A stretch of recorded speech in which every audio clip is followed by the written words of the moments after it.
All right, sorry for the interruption. Hopefully things will hold. I took down the video quality slightly, so it won't be too kind to a level like this one that's very quick and fluid, but we'll try to make it work. In the meantime, thank you so much, Biggie Swoles, for the raid. That was precisely during our little interruption, and thank you, Jerry510, for the follow. You're not back, you're Supernova. Yeah, we know. We saw a whole pipe level yesterday that reassured us of that fact. Anyway, let's get back into it.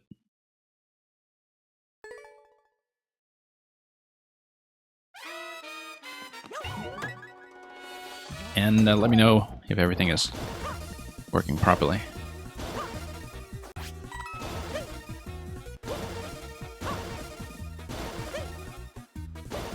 Yeah, like I said, hopefully we'll get some of those issues cleaned up before we continue streaming next week, because it is something I'm trying to address. But in the meantime, we'll deal with this to the degree that we can.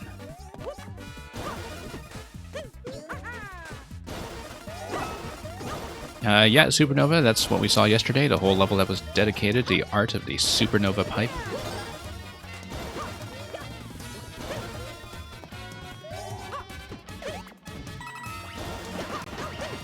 Give you an idea, but it's too bad it's in 3D World, so no tracks. Okay.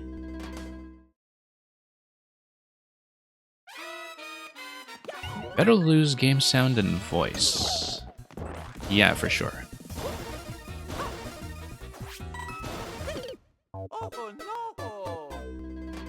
Because otherwise you're just watching video footage of me failing. Which I'm sure is entertaining for a certain kind of level, but maybe not what most of you come here for. Anyway, good to see that most of you kind of stuck around. We used to have a lot of connection-related outages when I was first streaming and living somewhere else with a much worse internet connection. And now it's all just audio issues. You know, everything on the connectivity side in terms of the network has been rock solid in my latest place of residence ever since I resumed streaming here. Where you can just go hours and it just won't drop a single frame due to network lag or anything like that. But, you know, some issues come and go. And okay, let's... nope, once again, boosted a little bit too far there. I was trying to jump, and then I hit the jump input as I was under the ice block, and so from there it was just death.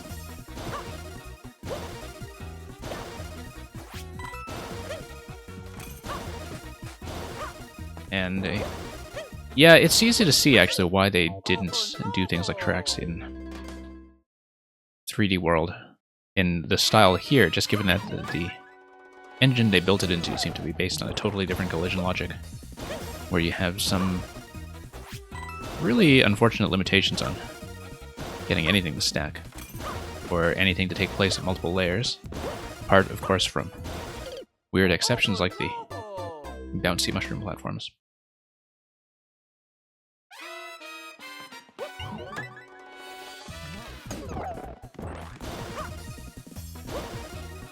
Okay. There we go.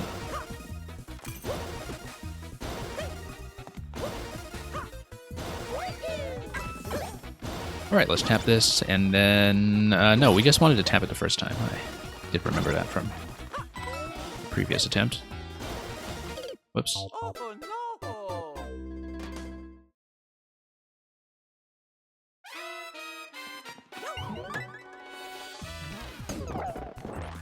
Yeah, it really does... just feels like the 3D World style here was designed from the ground up to be a very collision-heavy style. And, you know, in a way that it was, almost felt like it was more committed to that entirely new physics engine than, or a series of interactions, I guess, rather than really aping 3D World proper, but I mean, there are things like that in all of the different styles, I think, that differ quite substantially from their original games, but it's much more understandable and intuitive in the main styles, I think, just because of the way most of those behaviors are standardized across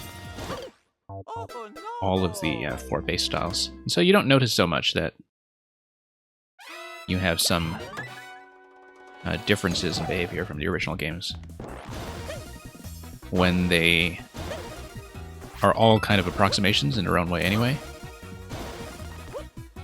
Apart from things that do remain as stylistic differences, like whether Yoshi's tongue is able to go through walls or whatever, but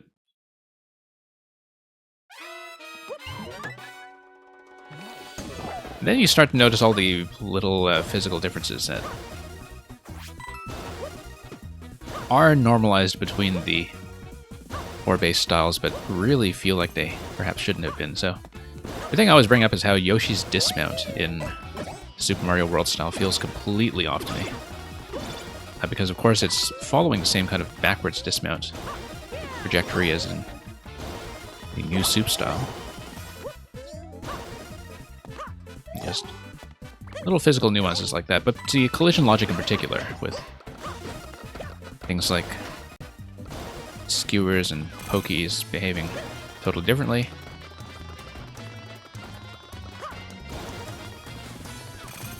I mean, you can see why a lot of those differences with the original games are there. Like, I think that as much as I love how the Goomba Shoe originally worked, that there are a couple of reasons why it doesn't follow the logic of only being able to be hijacked from below like it was in SMB3. That's a series of wall jumps. 2 blocks there was probably enough to get me over. Anyway, do let me know how the stream quality is right now in terms of whether at least some of the audio synchronization is okay. And yeah, I did have to take down frame rate a bit on the video quality, but we'll hopefully still get decent, clean footage of everything that is being submitted here.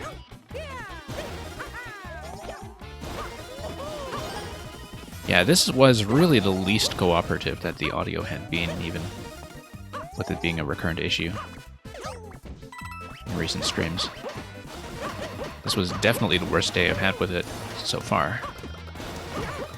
In a long time since I've had to take down the stream and reset it for something like that. But the important thing is that it's fixed and that you folks have decided to stick around through it, which, you know, back when I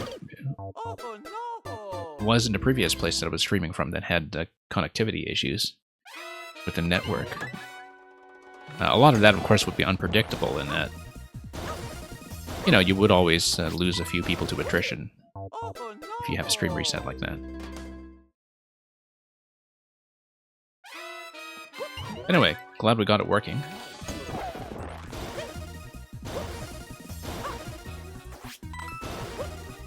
But yeah, it's been one of those things where I've known for a long time now what the issue is, but I haven't really had a good means of fixing it, and we'll hopefully address that soon.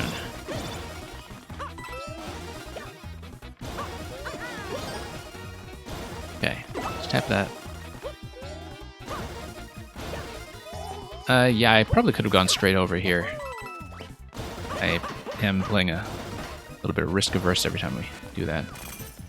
Okay, we've been over this successfully once. Nope. You do need to do that reversal multiple times, 2 or 3 times, I think, to get a wall jump properly positioned. But it's the same kind of thing as the coin collection earlier, where you just need to anticipate that in advance and do that instant reversal off the ceiling that's directly above your head.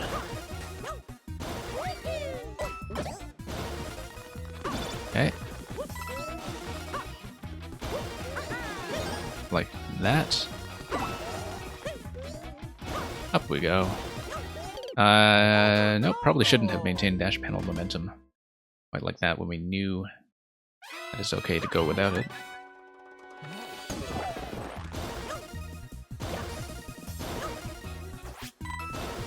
Oh, there we go. Just brush up against that.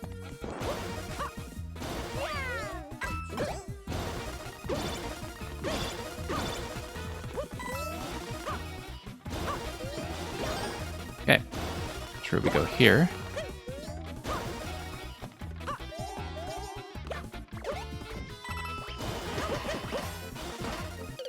And no, I just missed the input that time. There's a particular timing that you have to hit when you hold down the jump button there, and I've occasionally been going too early. Oops. No, that's a long jump, obviously.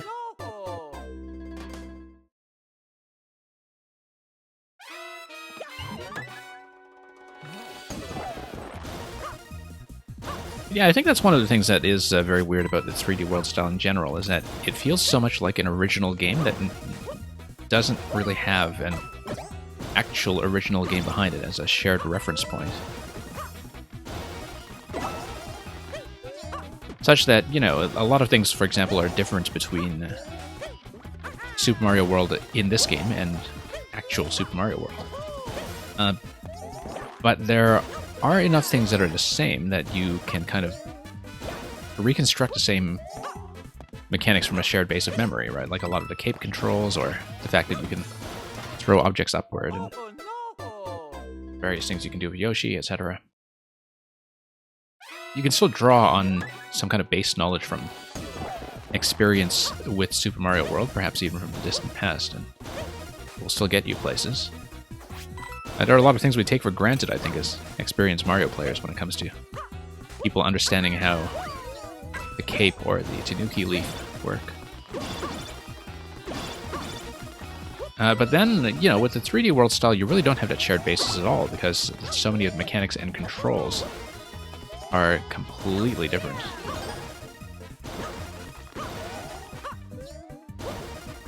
And in some ways, I think I'm glad that they sort of just wound up leaning into that there's enough difference about this style that they really committed to developing original mechanics for it, or altered mechanics that really make sense in this context. As with how the things like the POW box, propeller box, Goomba hats, bullet hat, etc., you know, a lot of the interactions are totally new relative to their original inspirations, but they're things that make sense in this game. And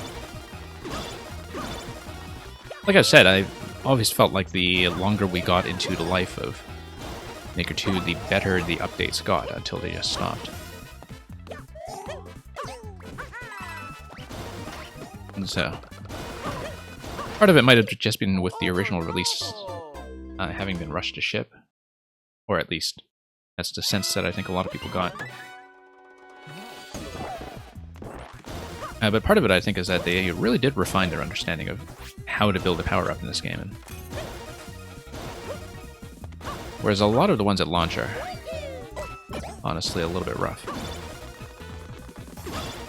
Nope, let's not do that. Yeah, there we go.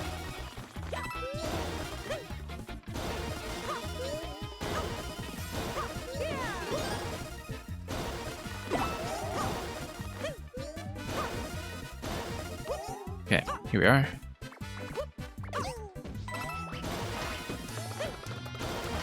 And there we go. Let's do this. Oh, actually got it for once. Nope. It's okay. Too soon is fine. Too late is not fine. And then now here is that interaction here. Now what do we do? Let's take a look. You see these blocks over here. Oh, how did that happen? Oh, because the Pokey is sitting all the way at the bottom. I didn't see that. Okay. Yeah, it's a very subtle thing where the Pokey is actually on the bottom layer and blocking the dash panels. And I wasn't quite able to tell that from the artwork at first glance.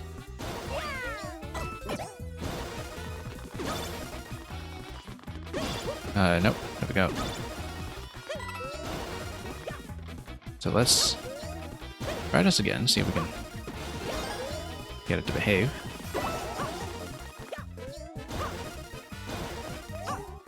And up we go.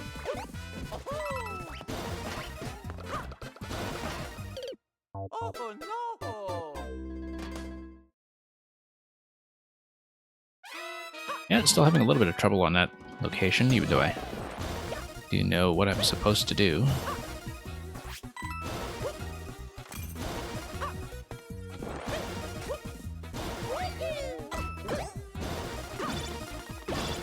There we go.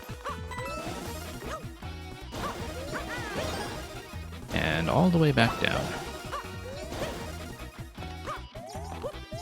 And we'll do this a slow way. And yeah, I was holding jump into that, and I think I am late now in terms of getting the bounce while I'm actually overlapping with the bully. That's a very specific timing. We don't quite have that down consistently. I do like that I get so many chances to sort out that icicle. Let's not tap the switch on my way in. I do keep messing that up, even though I've seen this so many times already.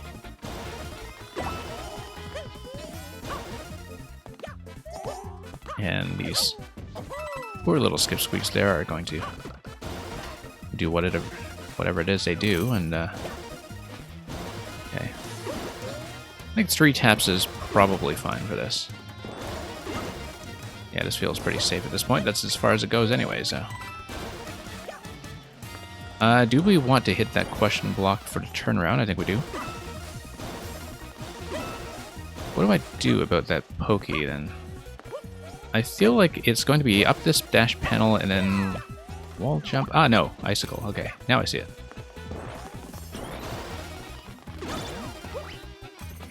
Alright. Okay, I see. No, I needed to leave that alive in order to get the successive bounces for... Yeah, I needed to project myself on top of that and bounce on both bees in order to hit that coin. Although maybe I need some way to hit that coin anyway. Now that I've killed the bee, am I still able to do this? Let's figure that out. Yes, I am. But I still need to figure out the POW here. Let's see what I'm doing. Hit both bees, hit the POW.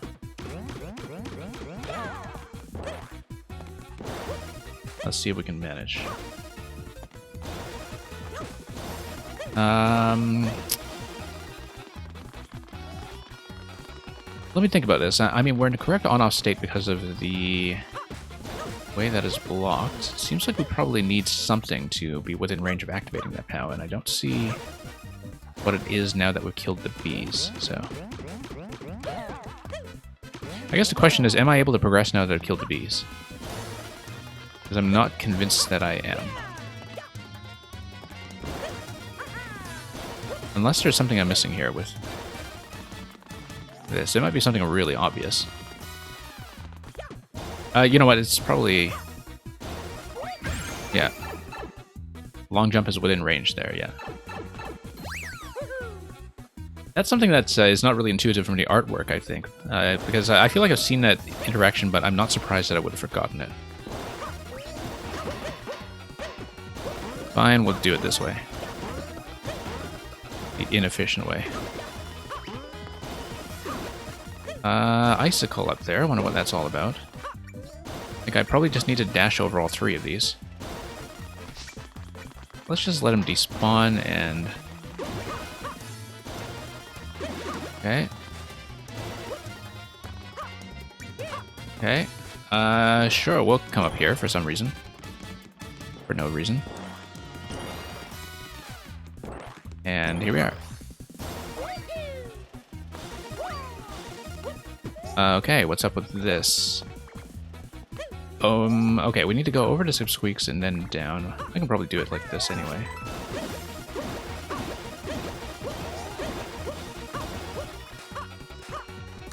And down we go. It's going to be another long jump after we see what's over here. That's just a bit of a scouting location so you can see what's ahead. Notice the icicle that's over here. Probably we need to do some kind of slide left and right. This will be interesting. We probably don't want to hit the second dash panel then, until the icicle has been lowered. Right? I mean, this icicle is not a threat, but this one will be.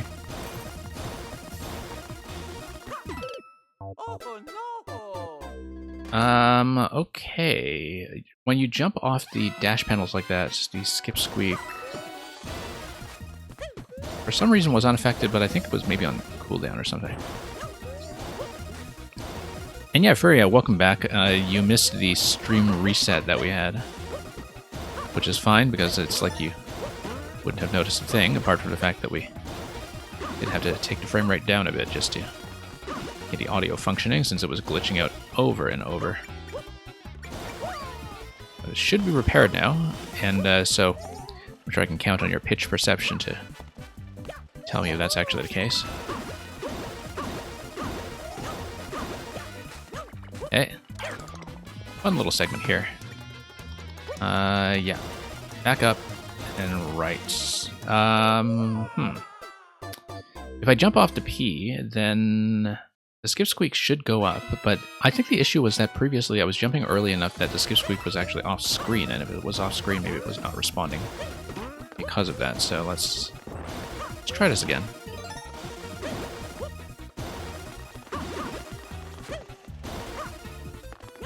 Okay, up here we go.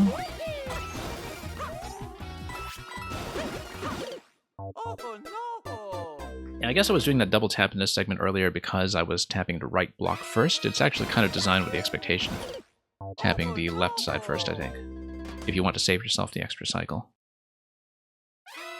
The pitch is pitch perfect. Good to know. Anyway, we'll keep pushing on this. And let's see if we can make this happen. There we go.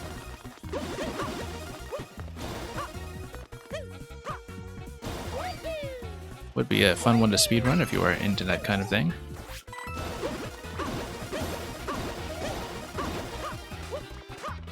Yeah, I like the pattern web we had going over there, so.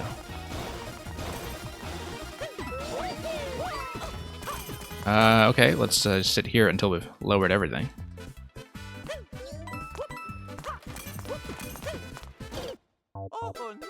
Okay, clearly didn't take long enough to do that.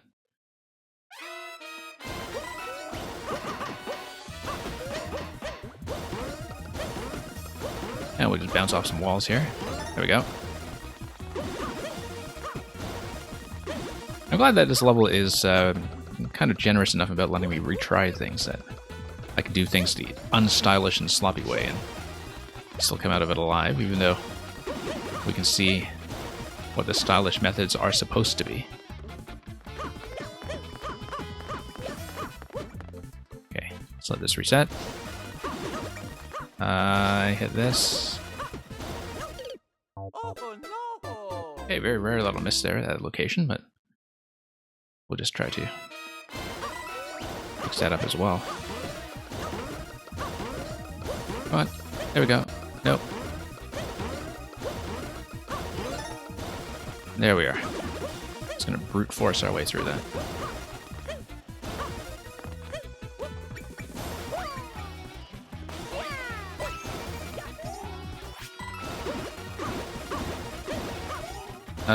Yeah, we actually didn't need the last tap there. Don't really need to get that column all the way up in order to reach the dry bones. Whoops. Leave the stylish way to Supernova? Yeah. I'm sure that was true of that Supernova car level as well.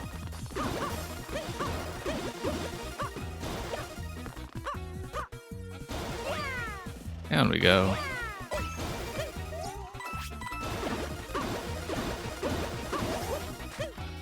Okay, there we are.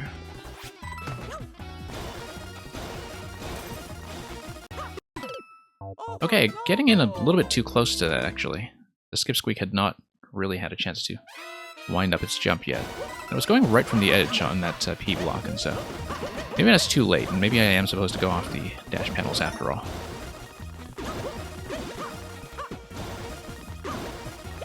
And next GM, thank you for this mission.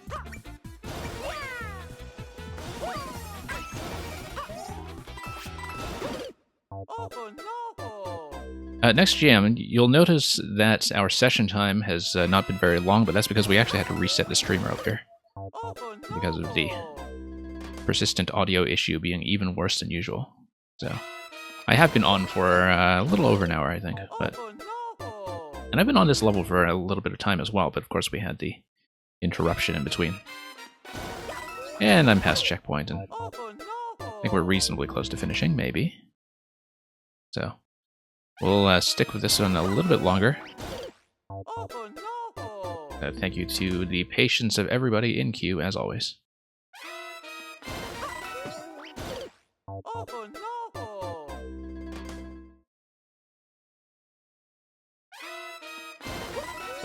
Yeah, for those who are new here, I don't really keep a strict time limit per level, but that's because we do tend to have a pretty decent selection of short and long levels, and things just usually balance out in the end. And I prefer the smallest because I wind up seeing, I think, a different selection of levels than people who want to standardize everything into 15 minutes or so. It's a more fun experience for me. And hopefully also for you as the viewers.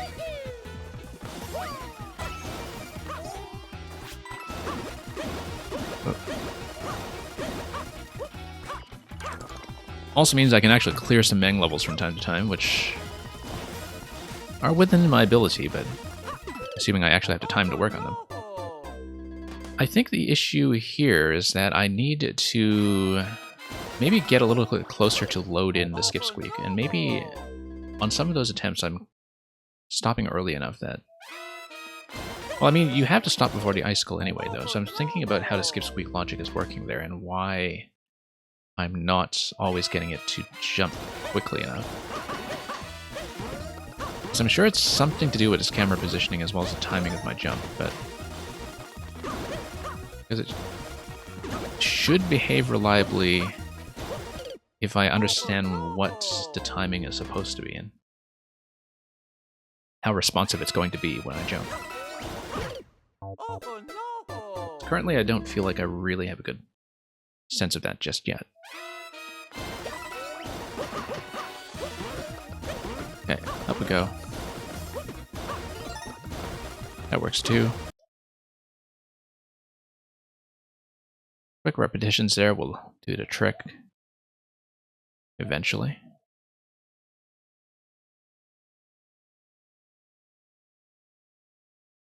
Up we go and down.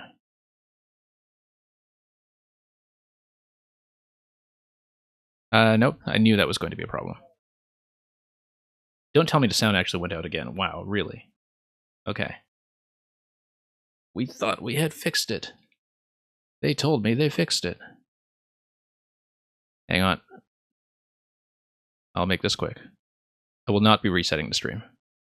I'm just going to make this quick and see if I can get this to behave.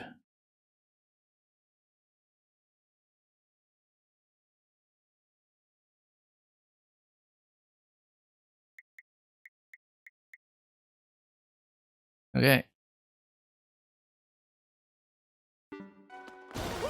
And it turned out all we needed to do was disable the hyperdrive on a Millennium Falcon.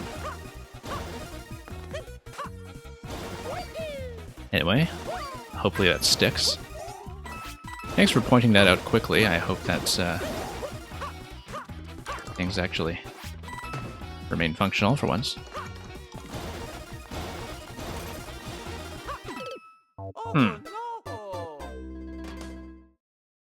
I think if I'm launching off of the P block rather than dash panels. Well, I tried that before, I think, and the issue was that I'm just going through that segment too quickly, right? For the skip squeak to actually be responsive.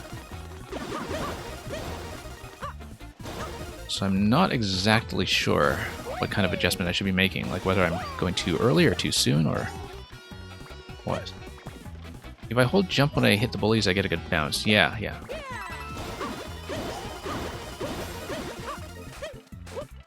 That's not the issue there, though. With this location.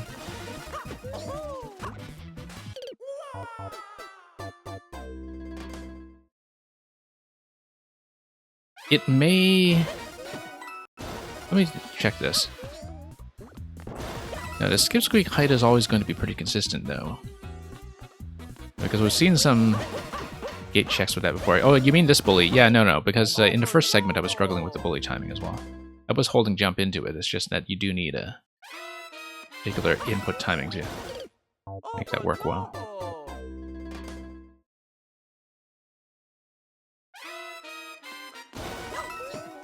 Nope, let's just fix this. Yeah, Mang, I may continue this in a second segment, just so we can get through more of the queue. I think I'd be able to get back to this part without too much trouble. But we'll see, because I have been on this for quite some time at this point, even though we did have the interruption in between.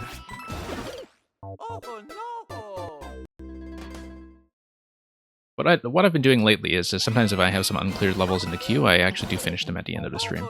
But we'll see if we can make that work.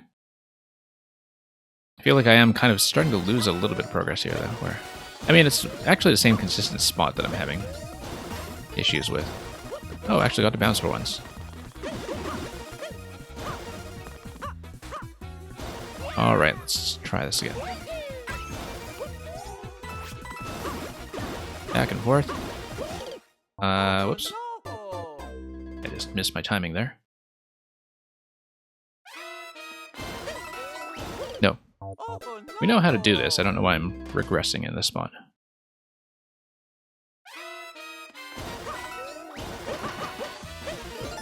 There we go. That works too. That, not so much. I feel like this level is definitely within reach. It's just that there are things I still have to fix. Like, I mean, I had gotten past that later skip squeak before. It's just that I don't know how to reproduce that timing in a consistent fashion. Whoops. Oh, no, I thought I was trending left there, tending left. And instead, I went right, and so my expectations were totally thrown off. That's what happens when you make as many mid-air adjustments as I do.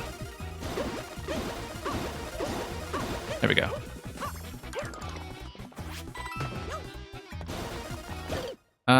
I wonder if I'm just supposed to load into Skip Squeak first by going to the dash panels on the right. I actually do wonder if it's a spawn timing issue, where the Skip Squeak is just taking too long to spawn in initially and therefore unresponsive after that. I don't know if that's the problem, or if loading it in early is going to fix it, but I would imagine it might, because maybe if you have it preloaded by going up the top panels, then you resolve that issue, and that would also explain what the top panels are for other than just scouting purposes. Yeah. Let's do it that way, actually. Let me just check it first. Load into Skip Squeak. And then once it's loaded in... Nope, that's not going to fix it.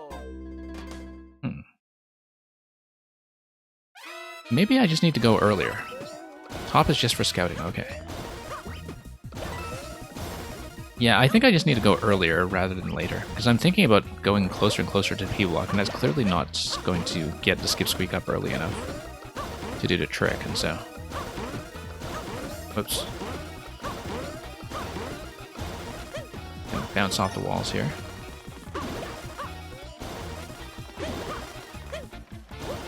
You have one next gem that you want to show me next week. Okay. There is a big brain move that I'm missing. Interesting. See, now I have to look for it. It is a professional obligation.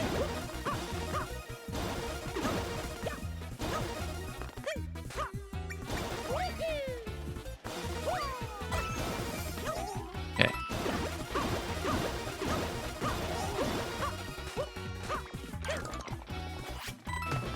Because if I go back and forth like this, you drop this. I probably just need to hit the question blocks first. Like this initial row of question blocks after the icicle. And then that synchronizes the skip squeak timing in a certain way, perhaps. Oops. Let's do this again. The icicle is not coming down anymore. It's not cooperating.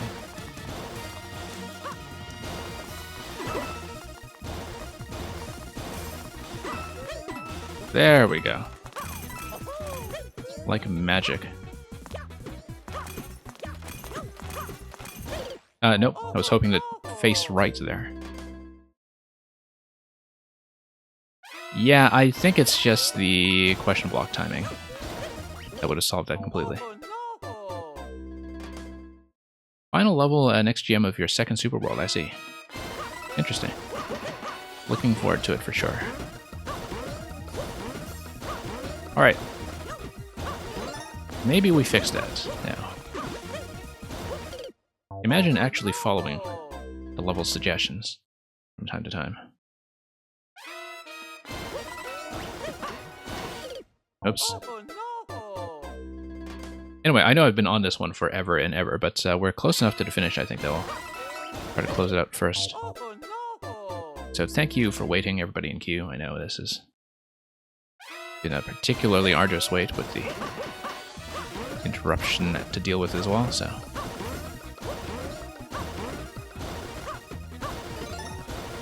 Trying to make it work. Nope. That.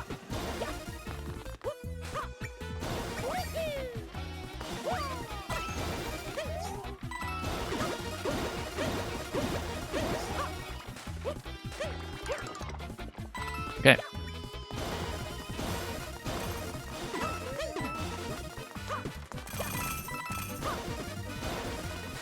And now...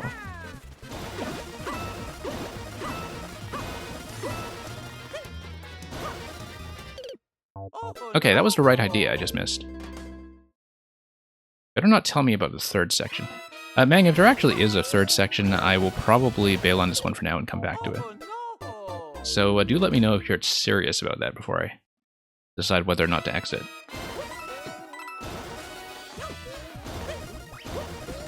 I can't actually tell if you're serious, so... There is, okay. I think we'd better come back to this one, then. It's a fun one for sure. I've been enjoying it a lot, but we might come back to it at the end of the stream if there is time. I don't know if there will be. Anyway, I'm glad we figured out what we could for now. 1.4, okay, actually fairly generous clear rate on this.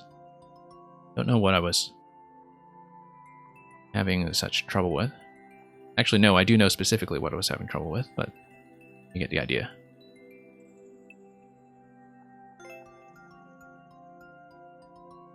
Well, that's okay. We made it further than Kalvik did. And, oh, I see. That's there is a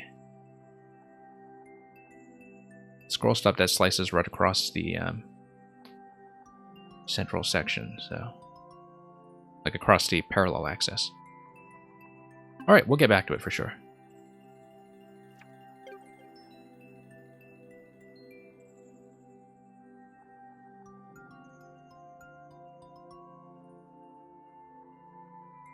Sub next will be next. And then we'll get back to next after that. Next GM.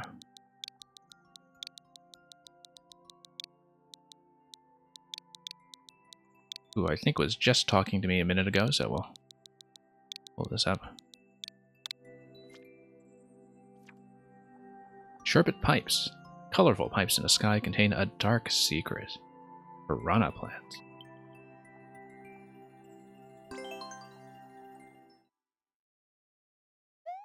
Look at Dario snatching up all the records on your list.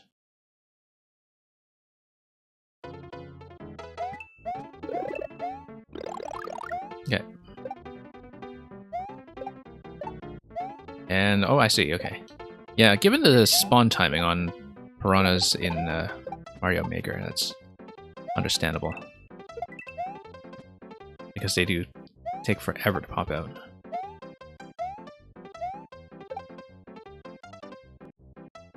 And the indication system is fairly clear right away.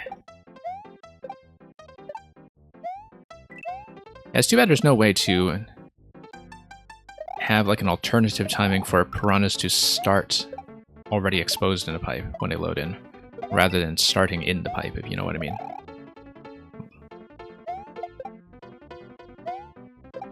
In the same way that we have alternate timings for things like burners in terms of whether they start ignited.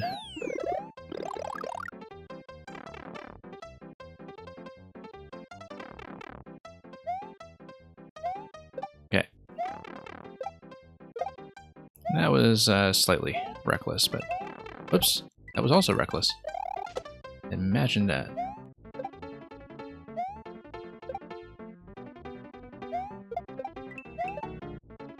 Whoops.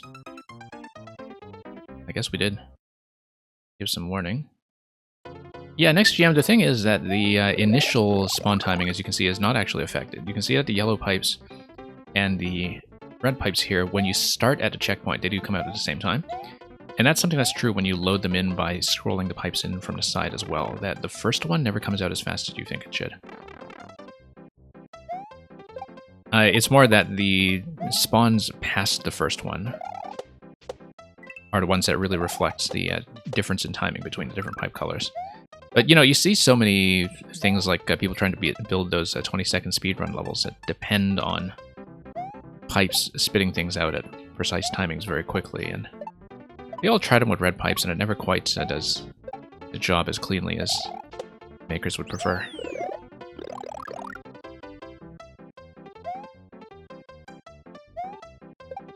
But yeah, blue is just really slow. And, whoops. That's fine, we'll just go under because we can. But yeah, you can kind of see the difference in timing over here. Yeah, that's it.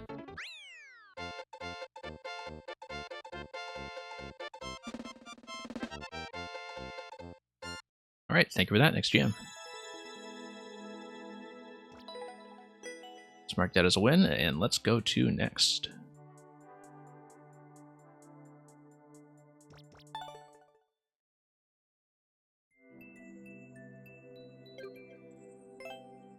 Improcitor, who is here. Let's put in this one. Thank you for waiting for so long. I know you came in right from the start and had to endure quite a lot to get here. Blue to full, Falling Platforms 3.0. Glorious True Ending, Contest Level Team Jank. Okay, well, we'll see how glorious this could really be.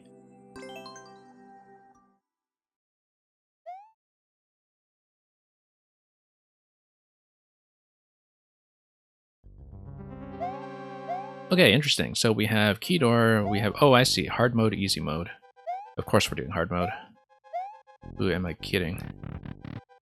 We might see a couple of these at a time, of course, just to... Oh, I see, okay. Given that you can't see under the lava, I was kind of wondering what that would be attached to, but we'll just trust the timing and go from there. If we have time, I'll try multiple routes on this one.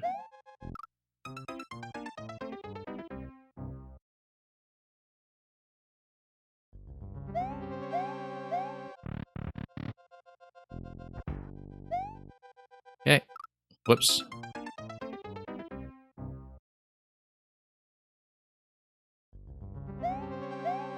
I'm definitely wondering about that red pipe on top as well. I guess it would be something like a state switch, where it would go through part of the layout, and then this would be an exit door when you have the on-off switch disabling this entrance as well as disabling this entrance, which makes me wonder what that is all about. You recommend the easy path to train? Okay, your suggestion is noted.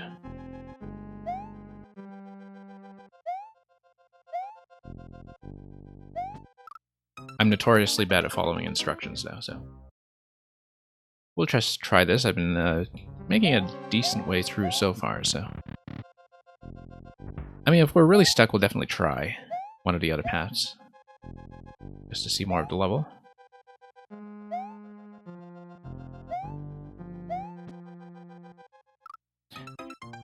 And yeah, I did need a little bit of a jump there. I guess I'm not quite clear yet on what the difference is between the yellow P block markers and the blue state block markers in terms of what they're trying to communicate. Like, I don't know what the yellow is telling me, apart from maybe just jump. Okay, not that much though. The hard isn't too hard. No, it looks pretty reasonable so far.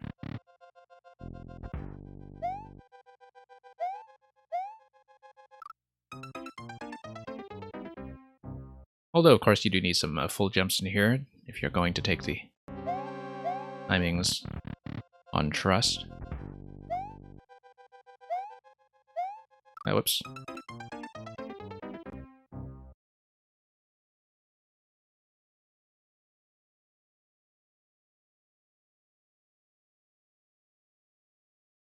Okay.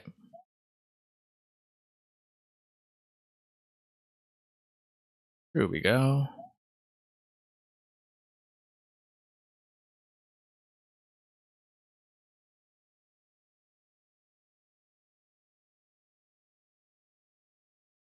Okay. Doing fine so far.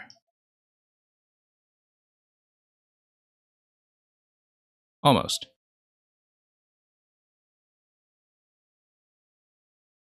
One moment, let's see if I can do a quick fix. The fast way. It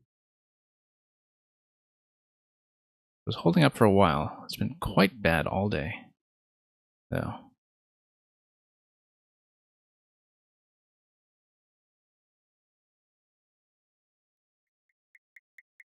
Should be back.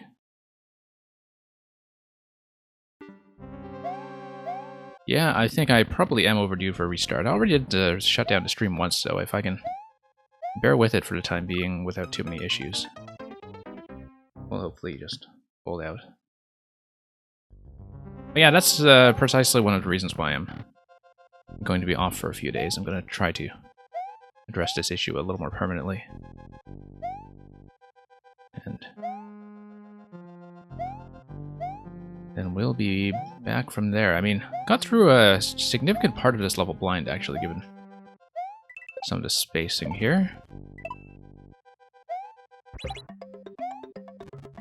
There we go. Like I said, you do kind of need to take some of the spacing here on trust. Okay, barely made it. On-off switch over here and a claw up there. That's interesting. On-off switch would just take me back to the initial door, though, right? So... Oh, with the key to get through the key door. Then what's this up here all about if I want to actually poke around up there?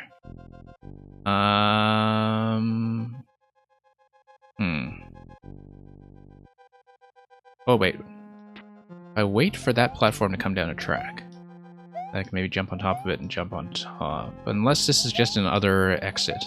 I think it's one of the exits of the other routes. I don't know why this claw would be here, though, if I don't want to continue. That's okay. We'll just check the exit first, and before we play with too much of that stuff, we'll come back here. It is just a challenge area. Okay, maybe I should have taken it. I didn't know that. I wasn't sure if that was an exit or an entrance. I guess the claw kind of implied that it was an entrance, but didn't want to hit the claw right away, so... Oh, checkpoint already, okay. So we don't have a cape. Not all heroes do that kind of thing.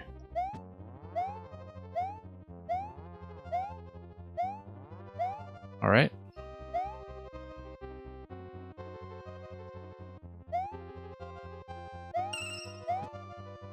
And drop in quickly.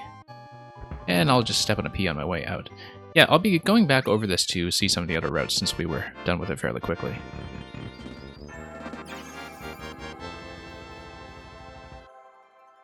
So thank you for the GGs. We're not quite done with it yet. Let's see the other spots. I'll do the easier routes first, and then if we have some time left over, I'll try to challenge area try to even access the challenge area. Let's go middle first. Oh no, that's just the exit. Okay, so it's just one route here and then the true ending route up top, which may actually give me something like a cape feather to get through the turn blocks the quick way, who knows. Or maybe not. Same idea here, just with more generous timing and spacing. There we go. Once again, since I am kind of taking it on trust, full jumps are going to be key here.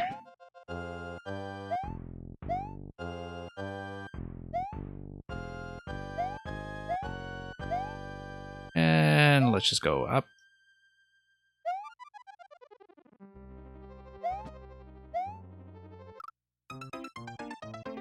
Well, almost. We were at the very end there in terms of getting over to that on-off trigger. A pink mushroom human. I'm not actually sure she is a human, but we'll make that accommodation anyway.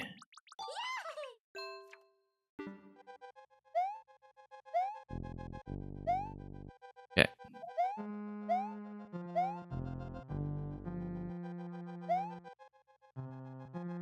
Up we go.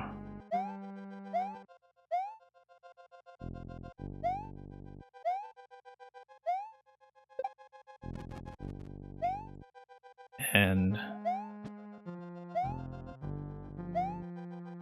oh no, up to the claw, as before.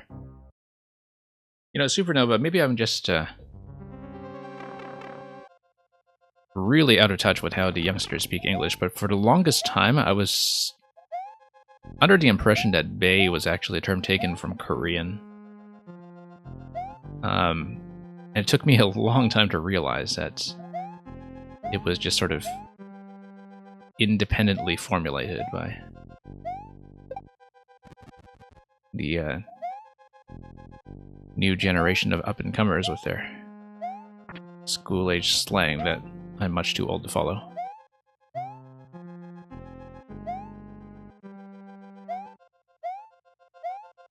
No, because, you know, I started hearing people say bae this and bae that, and for the longest time I thought, wow, okay, K-pop culture has really extended its reach a lot further than I expected. Ah, okay, so same idea here. The on-off state switch just gets you over to the ending. We've seen the ending.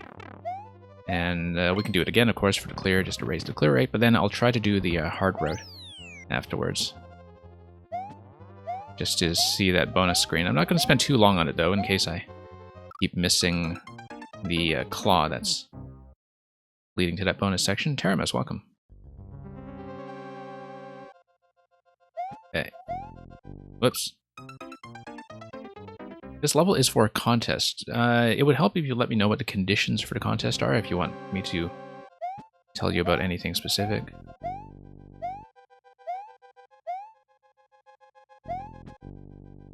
I mean, I think it's one where the concept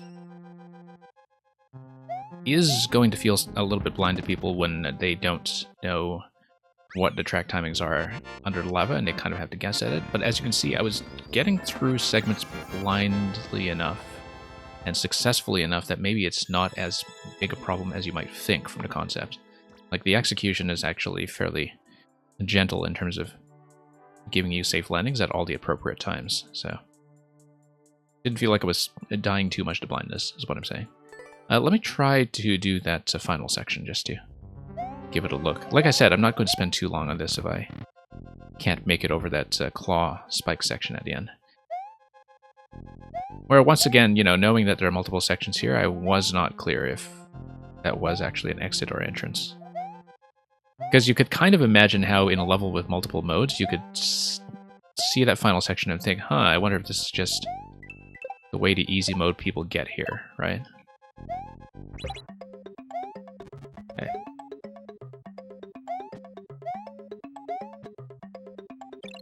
Yeah, the visibility on that section is kind of nice. There we go. Yeah, we'll tap this first, and then we'll come up here afterwards. I don't know if I like these spikes here as part of the hard mode gating. I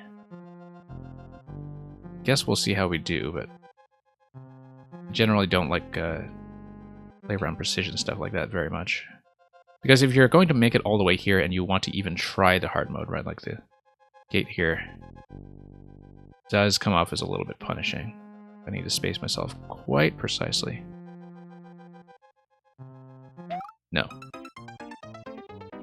I need to make it in one motion from the platform. Yeah, okay.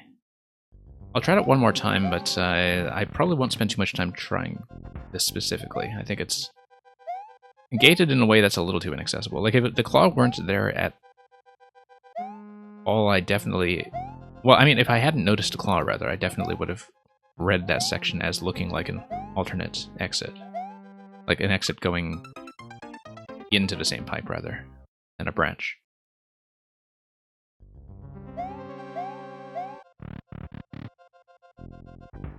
You jump into the claw from the blue platform, yeah, because then you would be able to go instantly from the momentum of entering the claw. I guess I wasn't clear on that, because obviously the first thing you sort of look at is the on-off switch is available, so let's just tap it, right? In terms of a level contest, Meng, that's a good question. I'll have to think of some kind of appropriate theme that will be good for the kind of makers that we get here. And I'll also need to come up with some kind of prize, probably gift subs or something. Given that, you know, if you're a good level maker, if I give you a gift sub, it just means that you queue faster and I get to see more of your work, which is win-win. Oh, no, I see I needed to go instantly. Let's try this again. You needed to make it that way because you were timing it to a moving blue platform. Yeah, I guess it's the blue platform that's being loaded into the track in the middle. I think the issue with that is that there's no way to actually guess that, right? Like, I guess some people would be able to look at that claw and tell themselves instantly, oh yeah, I do need to get into that on the first pass. I wonder if there's a better way to make that kind of gate, though, like a time-dependent gate. In a way that would be a little more immediately clear. But depends on the player, I guess. I mean, you know, you're kind of expecting them at that point to see the claw and react to it without also being distracted by the on-off and the exit, unless, of course, they're just doing it on a repeated attempt like I am. We'll try it, though. I'm kind of curious about what's up there. Okay. There we go.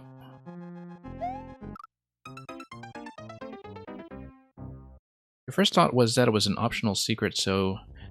I think the thing about optional secrets, though, is that usually the entrances into them aren't really hard to execute.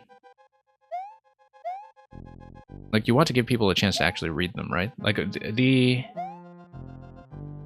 thing about making the entrances too hard to execute, especially at the end of a long section, or at the end of a full-size section, I should say, is that you'll have a lot of people just never even bother, right? And so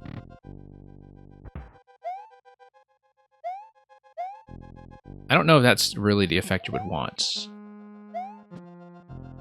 Because I think it's sometimes better if there's something like an optional hard challenge that people get a chance to look at it first and then turn back if they want, or just give up on it if they want, but after having had a chance to see what the challenge is rather than just what the entrance is.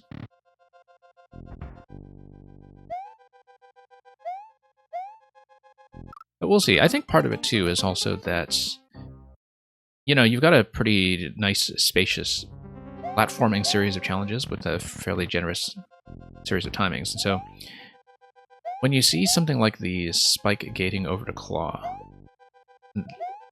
I know it's meant to be something that you are using there to force the player to get onto the claw instantly. But when people see that, I think it kind of puts them into precision mode in a way. And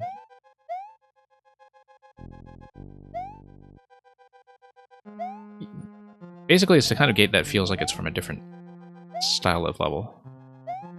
So that would be the concern there. The platforming itself is nice, though. Like I said, it's a lot more gentle with the timings here than it looks at first. The margin of error is much better than I would have assumed, given the concept. Like I said, I'll just try to make at least one good attempt to get on the claws so I can see that section. But I'm not going to spend too long on this, having already cleared it. Whoops.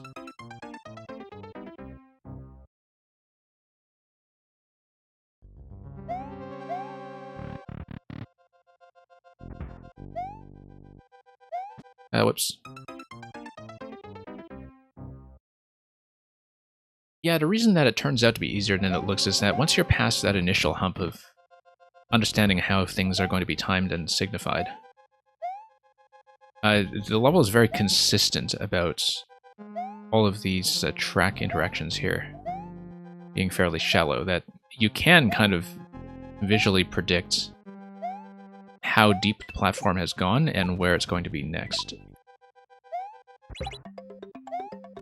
And so the fact that the tracks are invisible for a while doesn't matter as much as you think it might. Just given that you are given a very consistent series of expectations for what the timing under the level will be. And so that's the thing that makes it work a little bit better than it looks at first. Whoops. Although we would still need to fix up some things like that. Feels like I've actually had more trouble with it since I returned to it after clearing. But that's, I think, just partly out of eagerness to get to that end section without forgetting about the claw.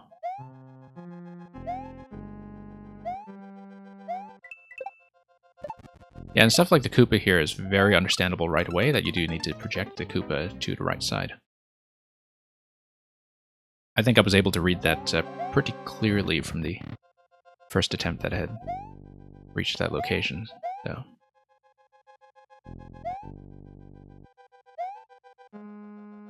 Anyway, let's move on up.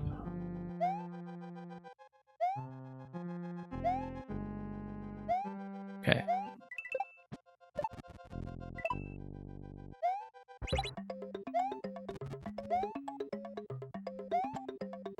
Yeah, that ceiling there could potentially throw me off a bit, but... There we go.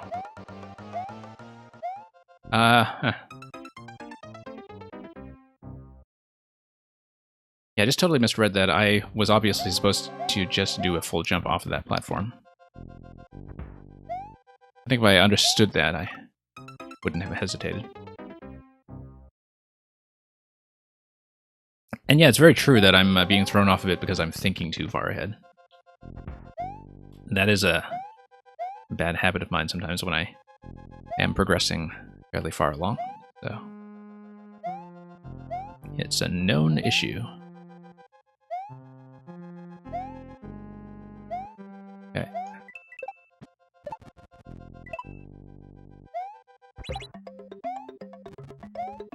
Okay, there we go. No, losing too much momentum there, but consistently, in fact. Really hard to find a way to force the player to get up there quick. Yeah, I'm thinking about how else it could possibly be done. Like, one way to do it would be, you know, if you didn't want something that was claw-based, for instance, to have something that would be temporary because it's destroyed by a bomb or something, but I know, of course, that you have a fairly controlled number of elements that you're working with in this level, of course, and maybe that's not the best way to do it.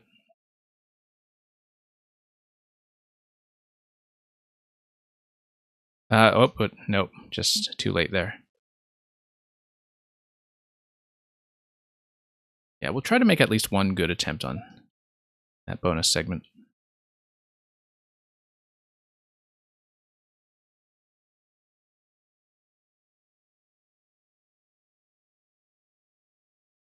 Okay, there we are. Forgot to jump. Is the sound down again? I think it might be, actually. Yeah, let me just tweak it quickly. Sorry for all the interruptions today. This is a lot worse than it usually goes. Like, much, much worse. And it's just been glitching like crazy today. But hopefully it will stick.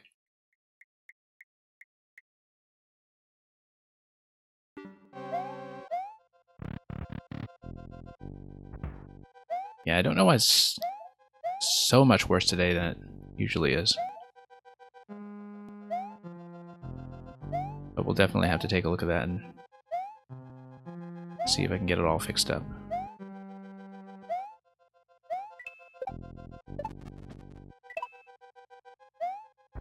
Alright.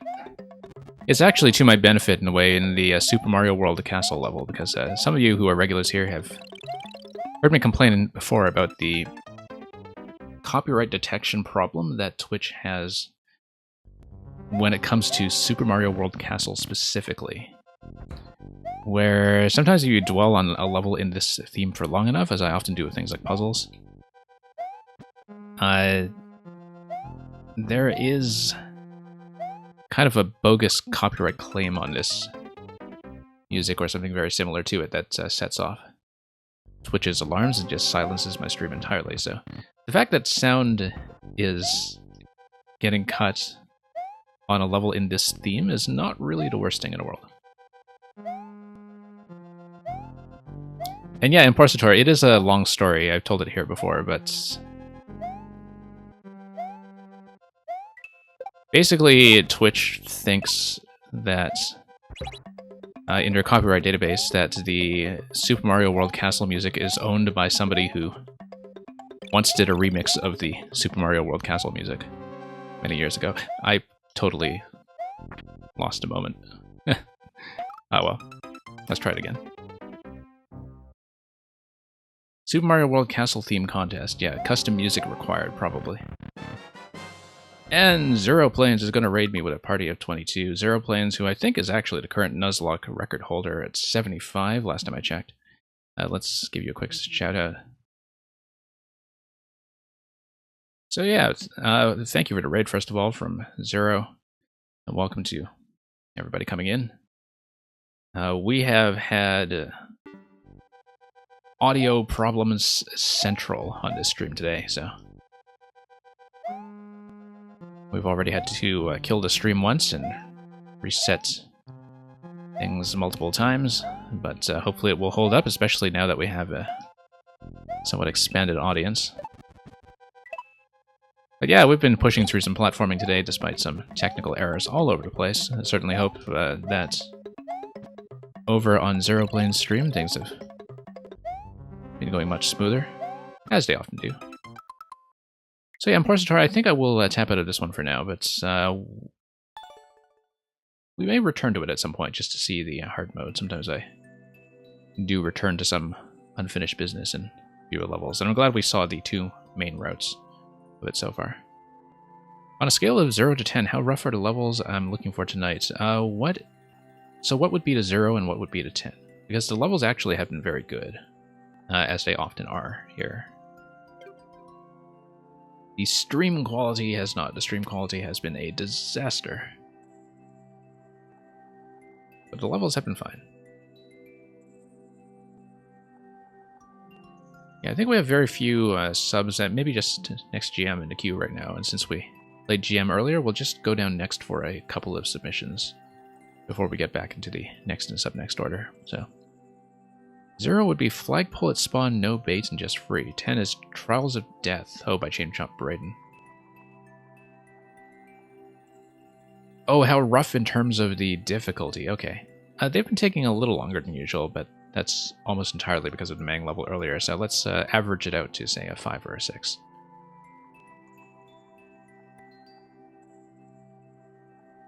The Mang out of 10 rating is actually very accurate from Electrodude earlier. I don't know if Dark is still here from much, much earlier. Welcome, Hyperion. Good to have you back. Hope the board game shenanigans have been going well. I think Dark is long gone because we've been taking forever with everything else. So let's Move on to Male 64 next.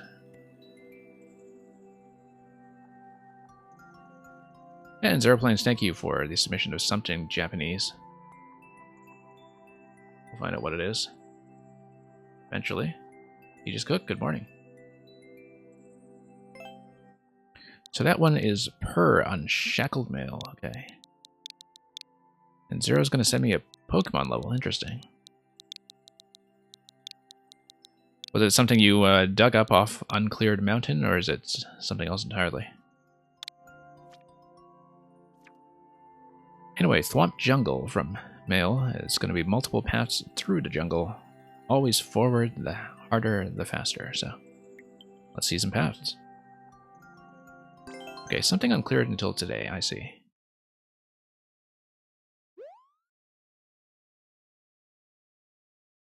Something scraped off of Uncleared Mountain. It's a thankless job, but somebody has to do it. Okay, yeah, sure, we'll take this. If I know my Mario, I'll recognize part of it. Okay. We'll see.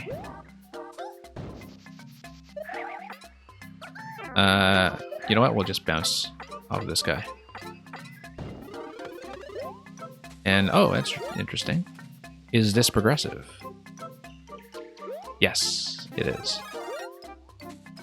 And, yeah, we'll just launch this guy. And, not kill the Fire Flowers with the initial bounce here. Yeah, that was not strategically timed. That would have been easier to do without the Fire Flower, I think. In order to get up to this door here. That's okay, we can, we probably won't be able to respawn it off a track, but let me just see if we can poke around to get back upstairs. Hey, I see. Okay, we spawned a vine, so let's try that. Get back on our original path. And yeah, Male64 likes the Nintendo style of thinking about power-ups. Oh, totally didn't see that as a muncher. Let's take this. Partly dependent on playing around that Thwomp timing, but we managed to get it. E-door looks like an exit only over here, unless there's a block underneath it. Probably not.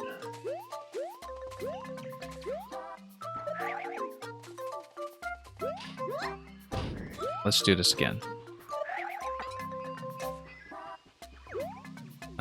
Probably you'll want to do spins all the way over here. Oh, okay, that's it. On this path.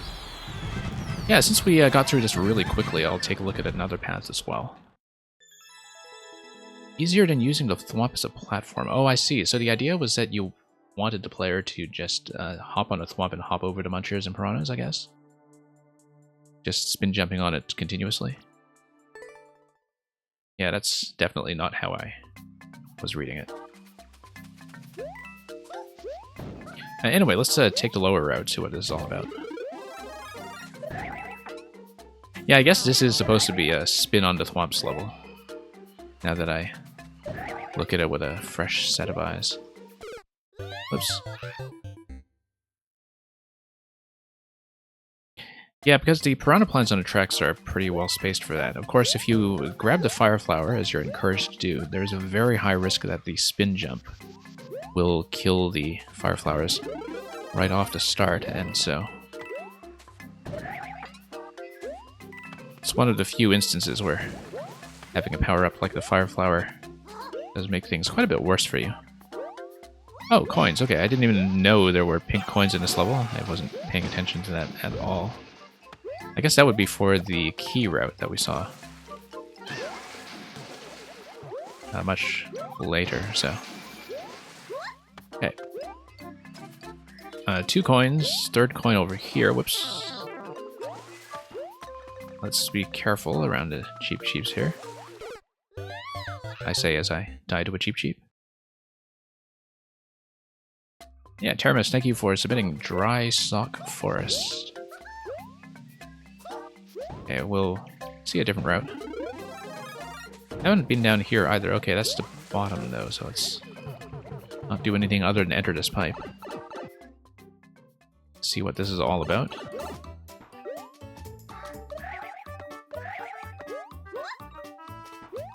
Okay, snake blocks all over the place. The bonsai's over here. We should probably activate a snake block. I see. I was probably supposed to go up both bonsais. But that's okay. We'll survive and endure. Whoops. No, we won't.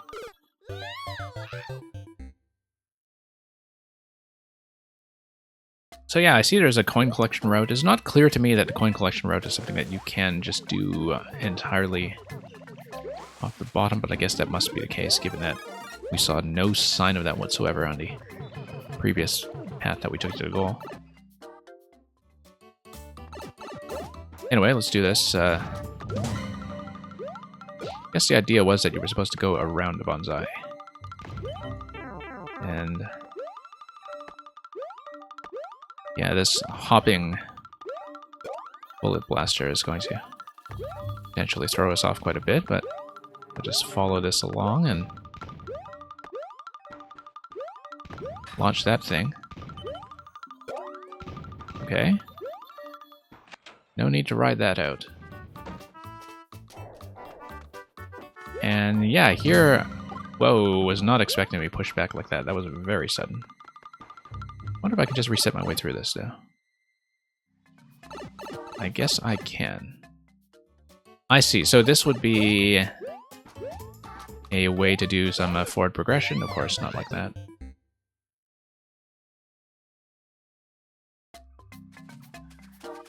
Yeah, I do see what's going on with the coin route now, though.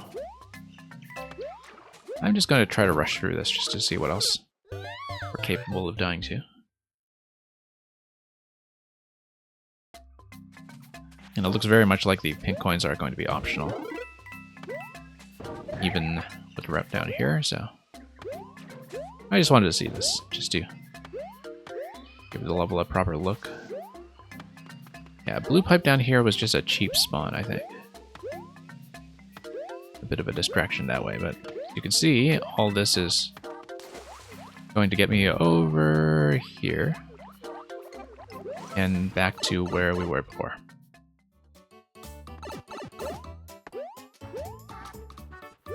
Dry socks, the way a sock should be. Okay, definitely made a slight mess out of that.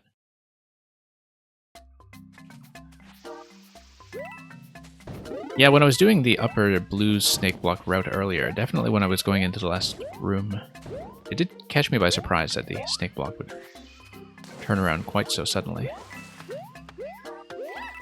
So, difficult to react to that, I think, but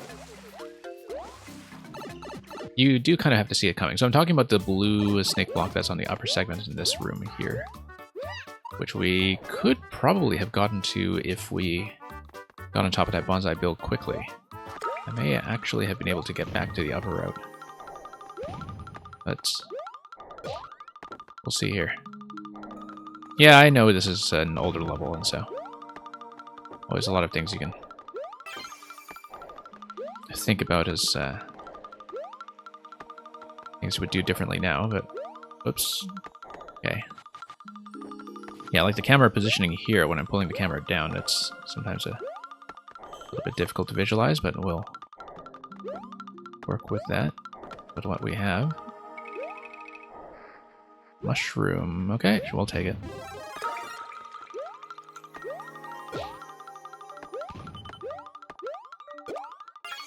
And grab some coins that are not going to add up to the key we want in the end, but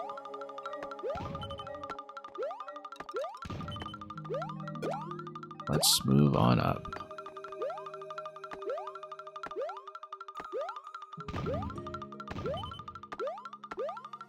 Now, you did say something earlier about recognizing something from knowing your Mario. I don't know if you're referring to one of the earlier snake block patterns that we saw, or something else entirely. Whoops.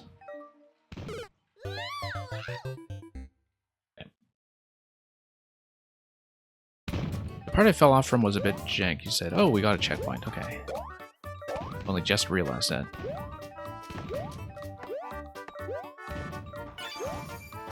And out we go. Oh, whoops. Not like that.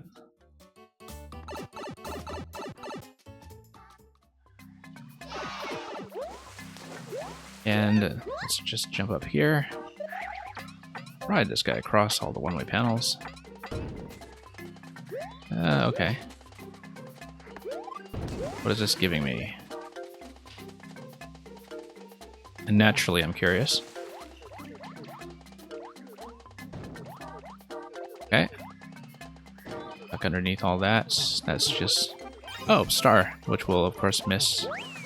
And this is the key coin exit.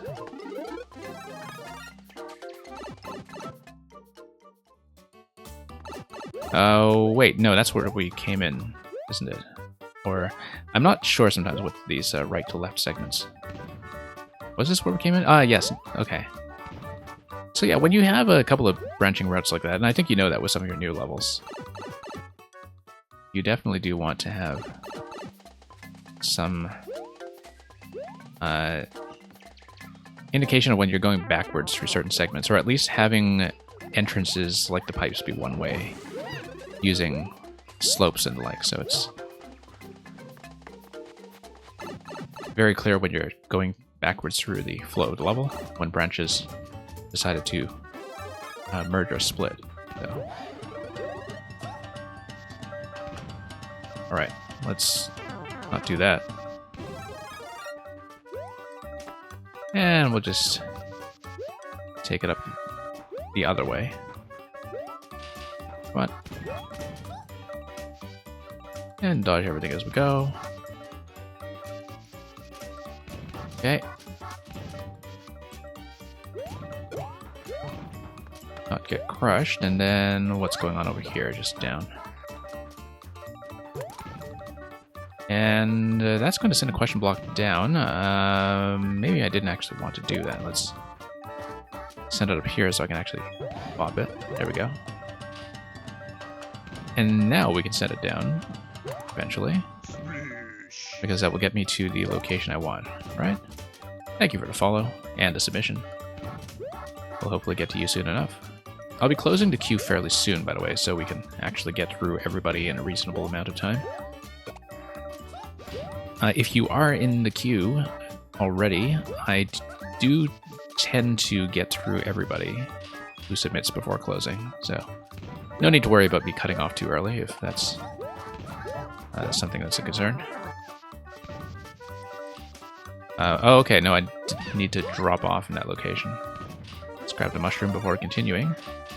Just need to watch the one-way panels here to see what is, in fact, going to be safe. The spikes are only relevant once you're on the right side. That's important to know. I probably shouldn't have moved the vine, now that I think about it. That's okay. And Supernova, thank you for submitting. Yes, and this stuff is familiar. Okay. There's that bottom level as well. And that's it, so. Alright, thank you for that mail. I think we saw a good number of pathways there, even if we didn't complete absolutely everything. We have a fairly lengthy queue, so I'll be closing fairly soon, but let's take a look at their rates as well as how many people we have to boot for absences. But it looks like it'll... yeah, let's... Since I may be closing soon, I might actually pull next GM in first with Subnext, and we'll go down the list from there.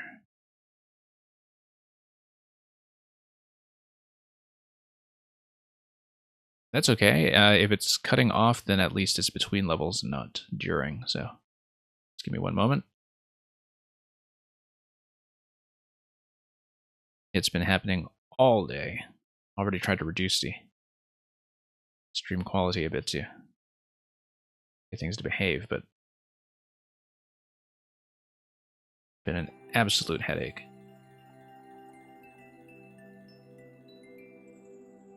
So yeah, next GM, if you are still here, please check in and we'll see if we can take a look at that one very quickly.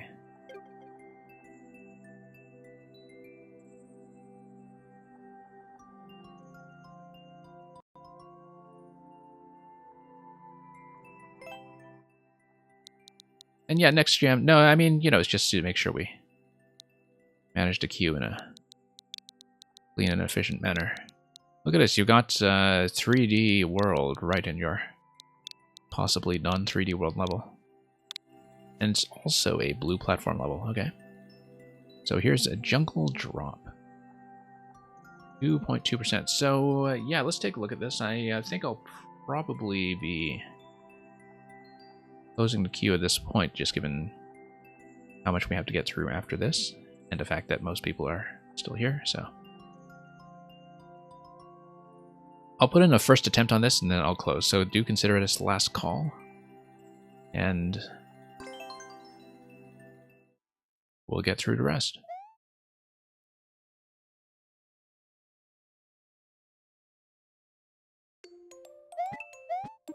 Okay. And thank you so much for the gift sub from the always generous patron of the arts, that is Hyperion Smokestack.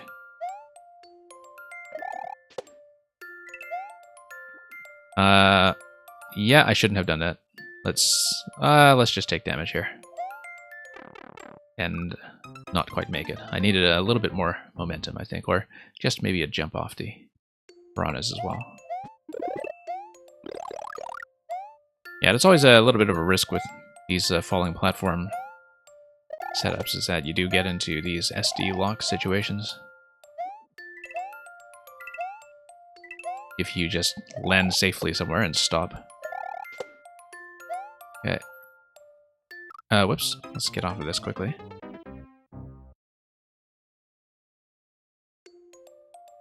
Yeah, Electrodude is next in queue after this anyway, so we don't have to give our usual disclaimer about these subs not kicking in as privileges with the levels that are already in queue. But thank you anyway, Hyperion Smokestack, for being so generous to fellow makers here, as always.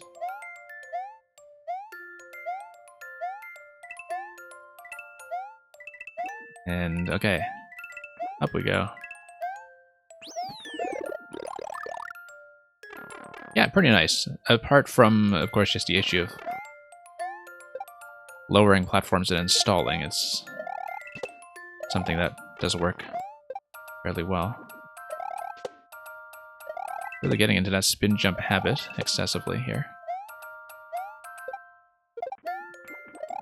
Okay, up we go. I don't think you really need a Z for every single one of those. I mean, you do when you're heading somewhere really quickly or jumping off of an unstable location, but if you actually do have time to read the jump that's ahead of you, you don't really need to over-indicate the spin jumps. Like here, when you're spinning off an unstable surface, like a falling platform, yeah, that's very useful, because it's a very time-sensitive maneuver. When it's not time-sensitive, I don't think the indications really are going to add that much information, but the platforming itself is pretty good, though. It's and I can tell, as always, next GM, that you've put a lot into the semi-solid decoration in the background, just to give everything a nice, thematically coherent look.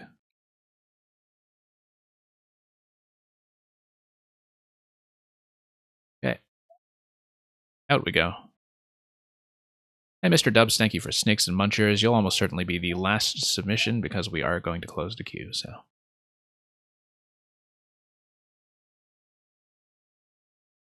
Yeah, thank you, Electrodude, for being the audio police today. We've definitely needed that.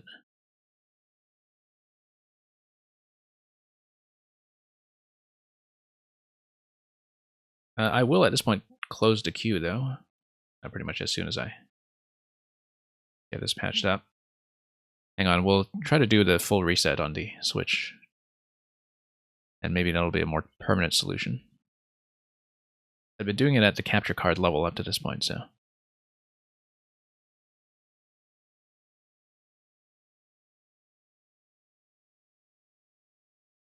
I did accidentally take down my stream once with this kind of thing when I was streaming Captain Toad a few weeks ago, but luckily it was at the end credits after we had finished the 100% thing I was working on. And thank you so much, NextGM, for yet another month of subbing.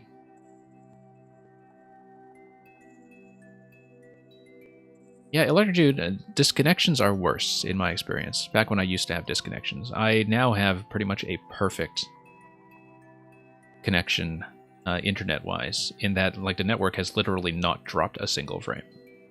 It's worked brilliantly, but because those interruptions are much harder to deal with on the spur of the moment, I think they're much more stressful than something like the audio here, where at least things are still functional and watchable until I get an opportunity to actually stage an intervention.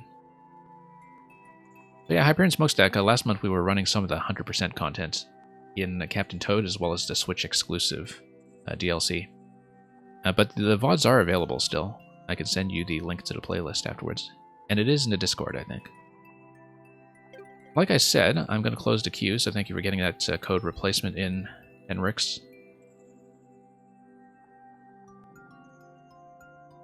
And like I said, we will get through everybody who is already in, I hope. We pretty much always do, so. Just give me one moment while I update the stream title as well as the bot display. And yeah, no worries, Hyperion, about not being able to make it so much recently. It's totally the expectation here that people will come and go depending on real life and their interest in the game and their interest in Twitch in general, so.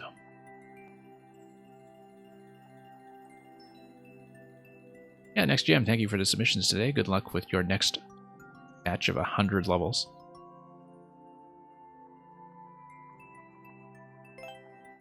Did we already punch in next? I don't think we did. Let me mark this as a win first of all, and forward we go.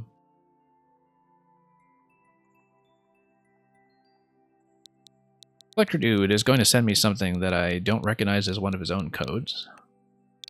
So I assume this is a suggested level, but we'll see. Oh, it's Samuel's profile again. Right, do you want me to go back to the one we didn't finish last time, the Electrodude tribute level, or would you prefer to see something else? Do let me know, because I can go back to this one, or I can play something new.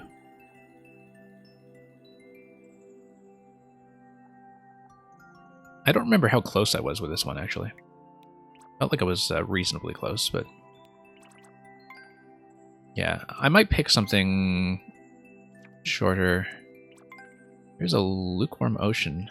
Oh, hey, it's going to be a Goomba Hat concept. We have to see this. HBC 35, I guess that would be that Discord contest. Anyway, there's going to be a lukewarm ocean and potentially a Goomba Hat, so... oh, you want me to pick something else? You mean something else other than this, or something else other than this? So do clarify. Like, is there a particular reason I shouldn't play this yet, or...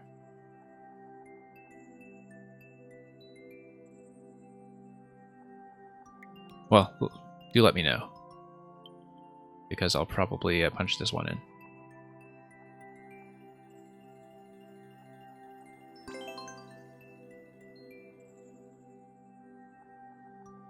Okay, in we go. Other than the speedrun, yeah.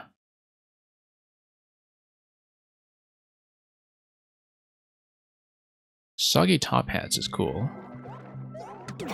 Well, let's see this. Key is giving me a no to the Skip Squee. Let me see what this is all about. Oh, you mean something...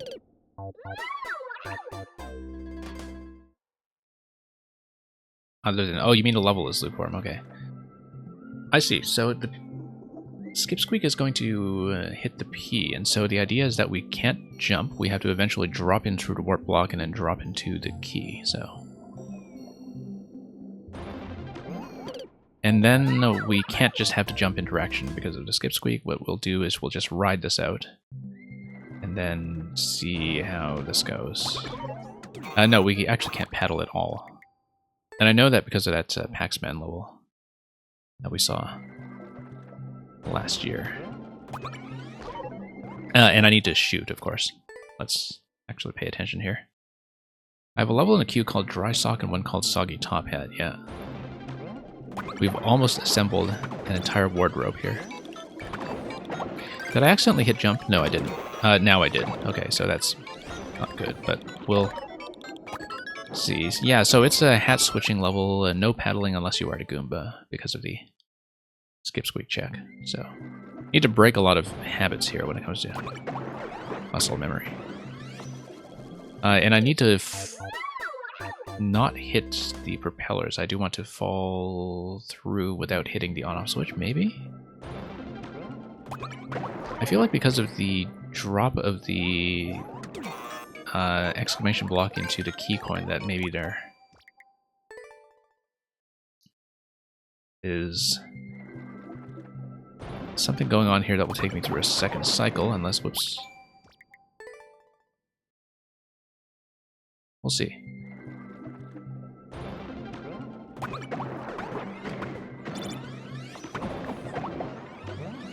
No, I do not want to hit the propeller hats, because the propeller hats will put me into a situation where I am forced to pedal. So let's just clean up the timing here.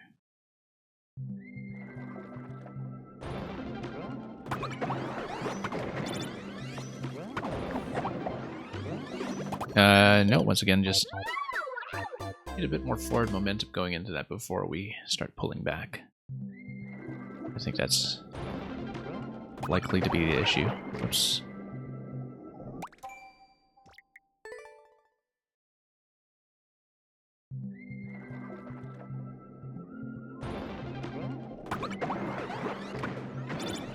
Okay.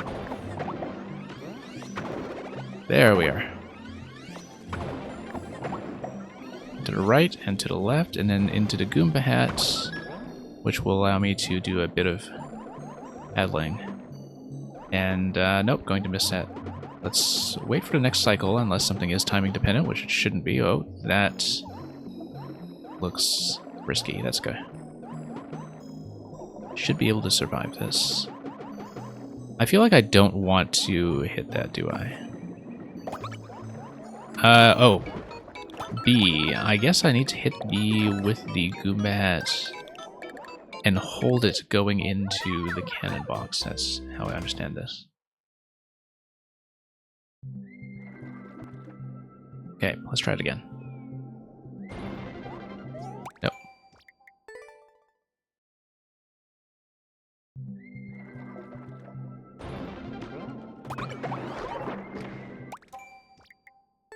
I think that's probably the idea, that if I hold the jump button while I'm going through the pipe as the Goomba, then I'll be able to get the bullet hat boost without activating the Skip Squeak. I think that's what's being implied here.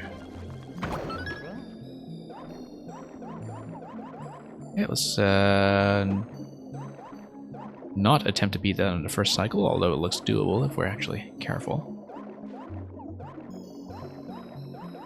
The issue here, of course, is that we are not actually careful. And then we'll go through, hit B, there we go. No, and then we can't do that. We need to take the bullet into the creeper and then use that to change directions, maybe? Or, oh no, I think I should actually wind up, due to height, I'll be able to bounce on the Piranha Creeper without hitting the jump button, and then I can change directions when I do so. That's what is being suggested. Okay. Let's try that.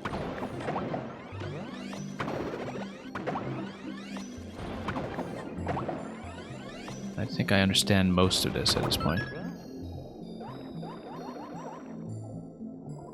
And sure, let's go through this. And we keep on holding, but we need to hold left, right, get on top of the bonsai, and then go up that glass pipe by bouncing on top of the bonsai. So yeah, it's going to be right, left, right there. I do understand it now, I think. Start that over.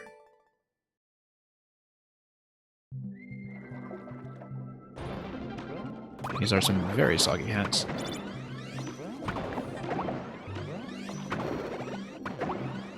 And okay, there we go.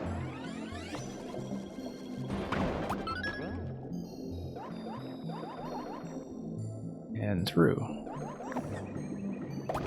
Yeah, so we hold B going into this, then we change directions. And then... no, I needed to go left. Why did I want to go left there, though? Let me just scout this out just to see what's going on. Because if I bounce on top of the bully, then I can switch left. And yeah, obviously the key is there to kill you if you do activate the P-switch. Eventually. We'll have to go back and see this, because I think the idea is that I need to drop, perhaps, with the bullet head, and just kind of let up after I hit this segment and then go through here. I don't exactly know, though, because I don't quite see what's going on with the bully here. But we'll go back and check that.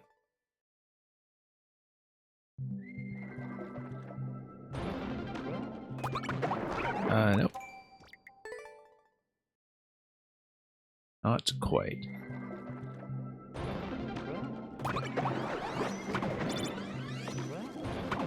Yeah, too late. And Mang, you need to go to sleep? Yeah, we'll hopefully get back to your level and finish it at some point then. Whoops. So thank you for that submission earlier, Mang. And do get some early bed rest this morning. Seems unusually early for Mang's European bedtime. That part was slightly confusing for you. You're supposed to wall slide and then go into the pipe. Okay. We'll go back there and see if we can make some sense of it. Yeah, Hyperion Smokestack, thank you once again for the gift sub earlier and for dropping by in general, even if we do tend to run a little bit late for you.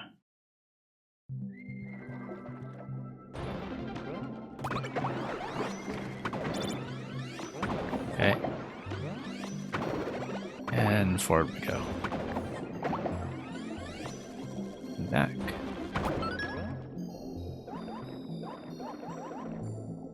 And let's do it a risky way, yeah. This part I understand by now, I think.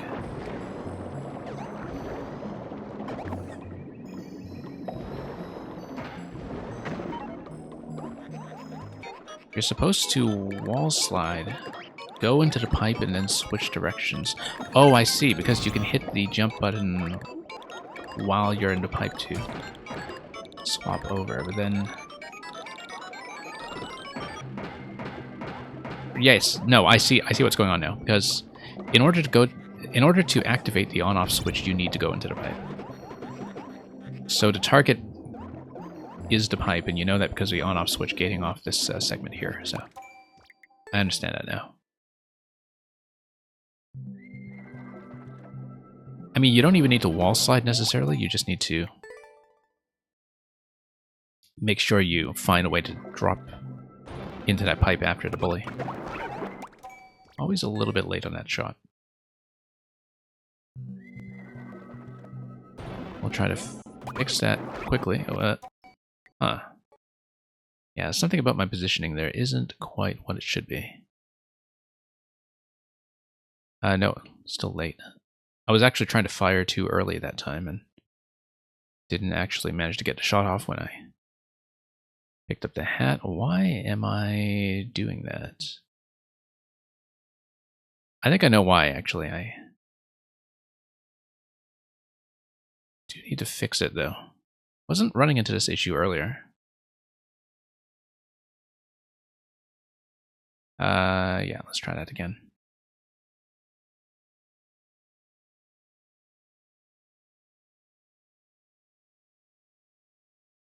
I don't know why I was avoiding this earlier and running into a lot of trouble with it now. It seems like I'm firing too late. There we go. Because the Piranha's height is still a little bit too high at that stage, so. I knew what the adjustment was supposed to be. Whoops. Okay, let's try this again. Happened like a dozen times today. I'd actually lost my local volume for a while, in fact, on this level, so the reset will be good for my end as well. But yeah, it's just been bugging like crazy today. Which means that at least my intention of getting some hardware sorted out this week was well timed. Okay. Try to fix this up. I actually still don't have local sound for some reason. But actually, let's try one more fix here. Thank you so much for the cheers. Let's see if the technical performance of the stream will actually hold up today long enough to play everything.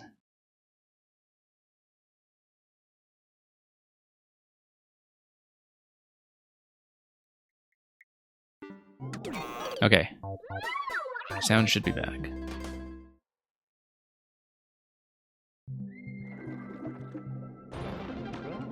Been an absolute disaster here today. So.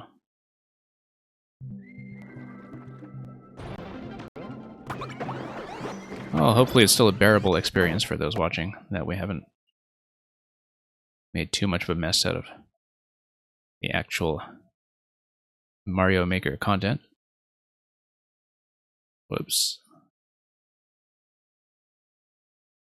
Anyway, through we go.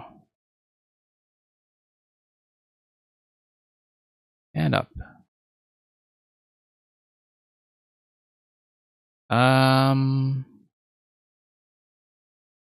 Yeah, no, I just need to let up on that for the wall slide. Yeah. I see what's going on. I didn't understand the left side arrow there. Are you serious? Huh. I've tried absolutely everything here, except for just another full reset, which we did much earlier in the stream, but... Hang on. Not cooperating today. Let me try this one more time.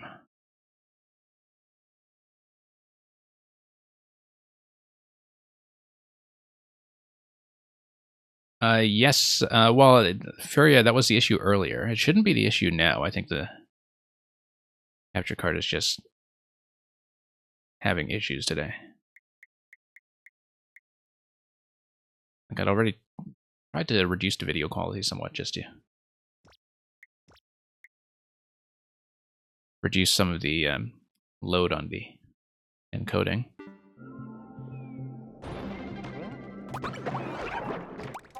Okay, so hopefully we'll have that stick. I know it's been a massive distraction all stream, so...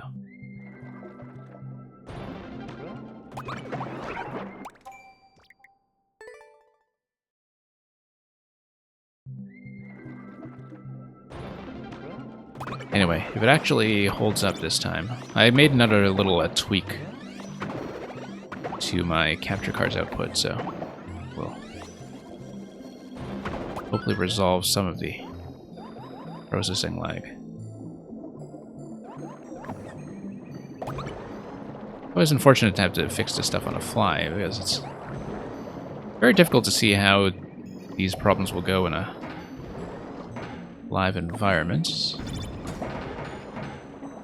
So we bump this guy.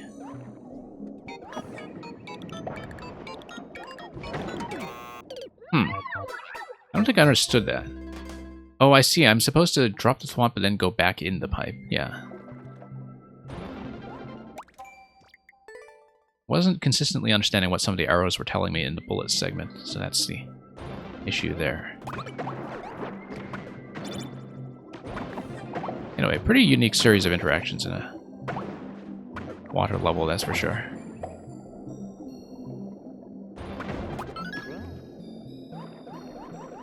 Okay. Drop in quickly.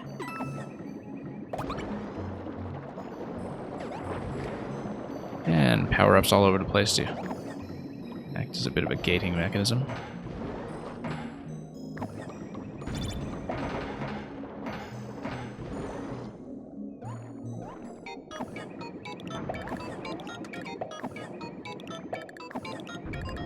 Now, what do I do here? I feel like the P-switch has already been activated because, yeah, I was given a key, so I think at some point I did have an erroneous jump input. I think the idea was that the thwomp had to go down, but then the on-off switch gets reactivated, so the thwomp lands on top of the blue blocks, and then I get on top of the thwomp and it pushes me. Just needed to look at that for a moment to see if I understood what was going on.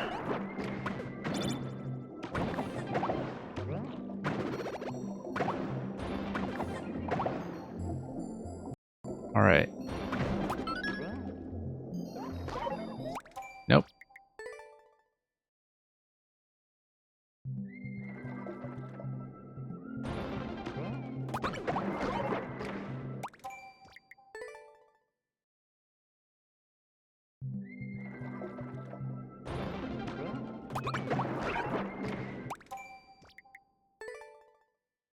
Yeah, I should definitely come up with some kind of more permanent contingency plan for the sort of audio issues that we have here.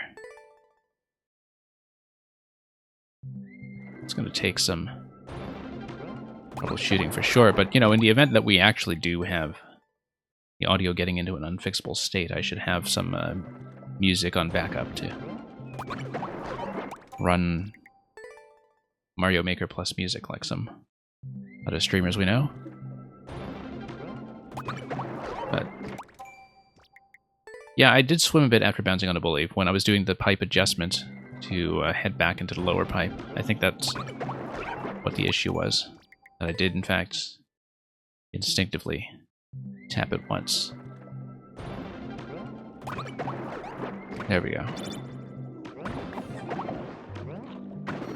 And up. And through.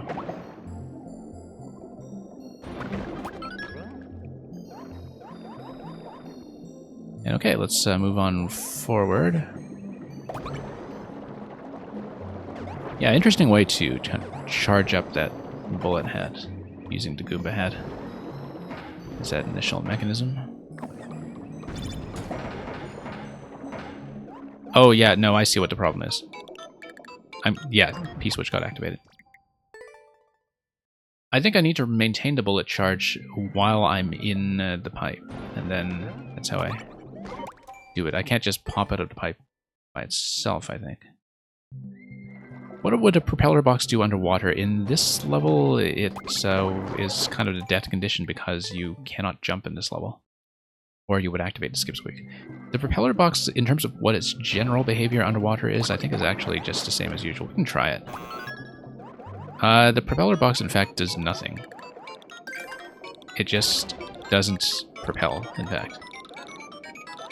Unless I think if you're standing on a platform... Let me try this. Standing on a platform, no. The propeller box actually literally does nothing. Okay.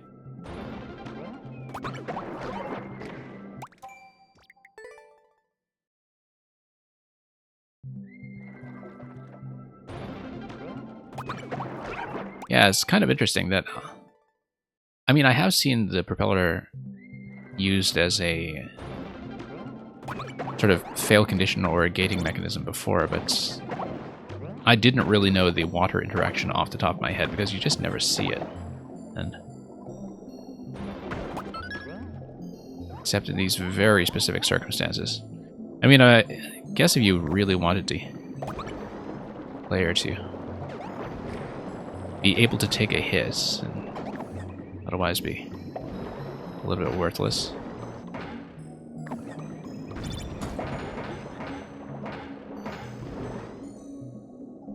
Can I get in here? No. I need to turn around a little bit faster, I think. I think that is the idea, that I need to turn around a little bit faster there without hitting the jump button. That's a difficult turnaround at time, I think. That's... Whoops. We'll see if we can do it.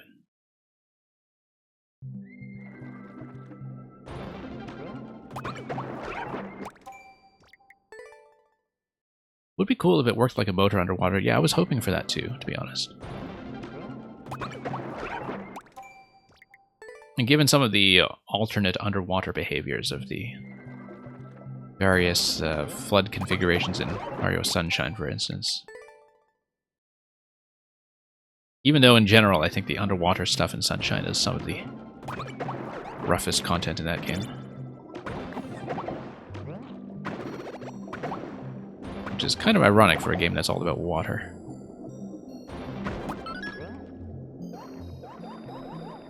Okay. Let's try this again.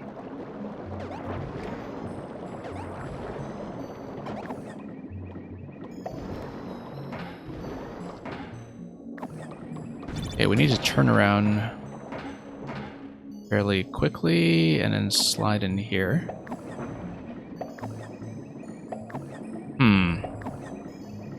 I felt like I was supposed to... What am I supposed to do here? 'Cause I thought I was supposed to maybe get on that thwomp and have it come back up if I'm not activating the on-off switch, but... Because you know you're going to come in here through the on state.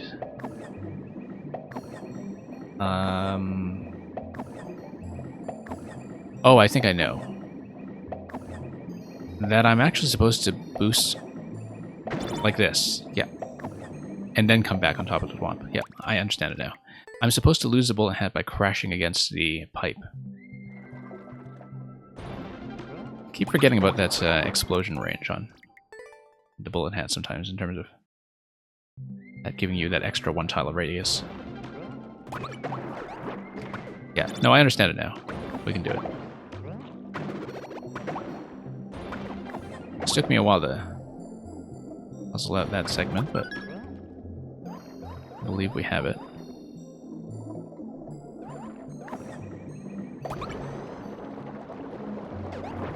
Okay, back and forth. And up.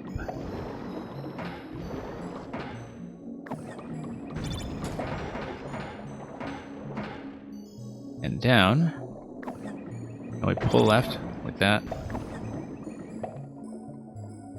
And through. And through.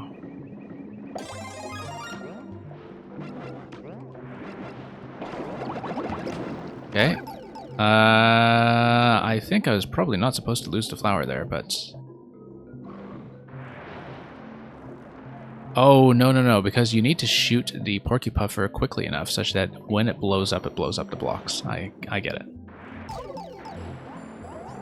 But then, in order to do that, I need to get a high bounce off of this mushroom platform when I come out.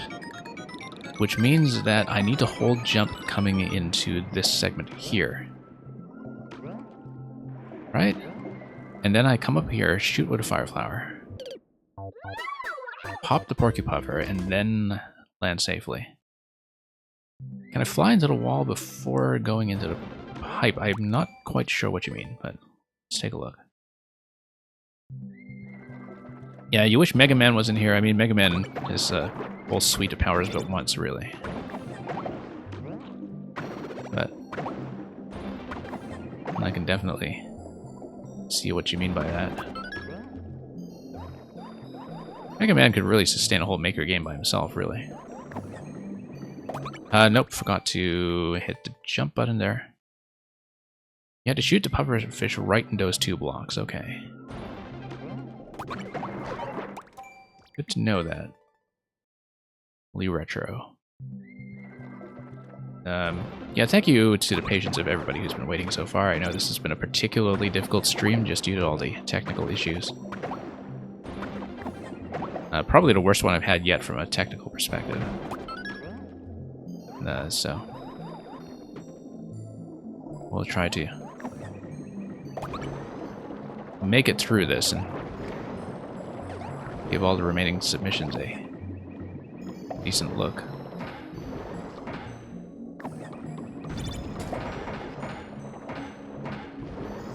No, too far, too far. Okay. You were talking about an earlier section. Oh, okay, with the pipe thing you were talking about. Really precise timing window here for the shot. Nope. Feels like I'm going late, but we'll see. Nope. Trying to tap that too early and just missing completely now. Oh yeah, actually, I have heard of the Fangame Mega Man Maker, in fact, now that you mention it. I'd totally forgotten about it. But now that you mention it, I do remember coming across that.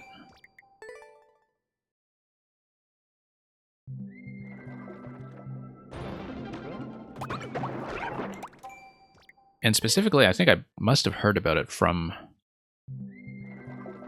Mario Maker people, in terms of hoping that Nintendo would take some lessons from how Mega Man Maker was being run, but I can't say I remember any of the specifics.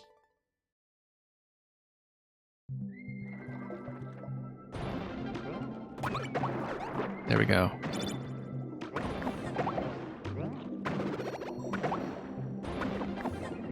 And through.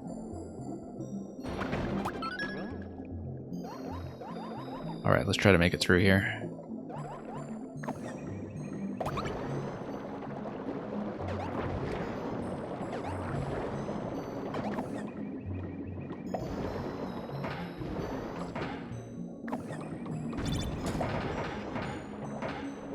Okay, pretty much as soon as the bullet goes, I'm able to get through here.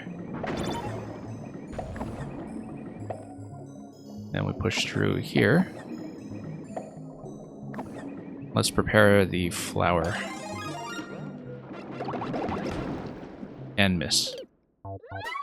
Yeah, I need to go all the way forward. I was hedging a little bit on that because I didn't know if the Porky Puffer would blow up in time, but it is clearly time to let you do that, so...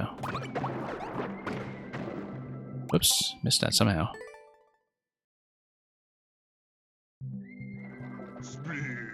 Thank you for the follow.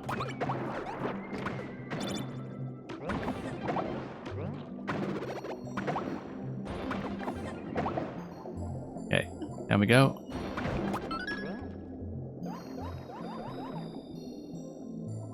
And here we go.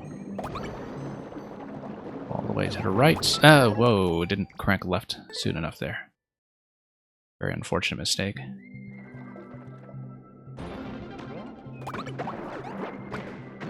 It's okay, we'll steadily make it through this.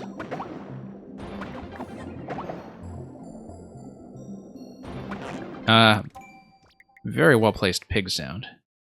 Always nice to see delicate little nuances like that to really complete a level.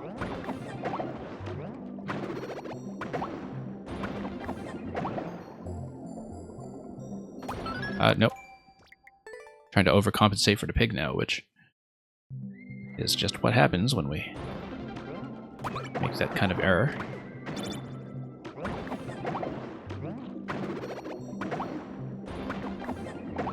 Right. There we go.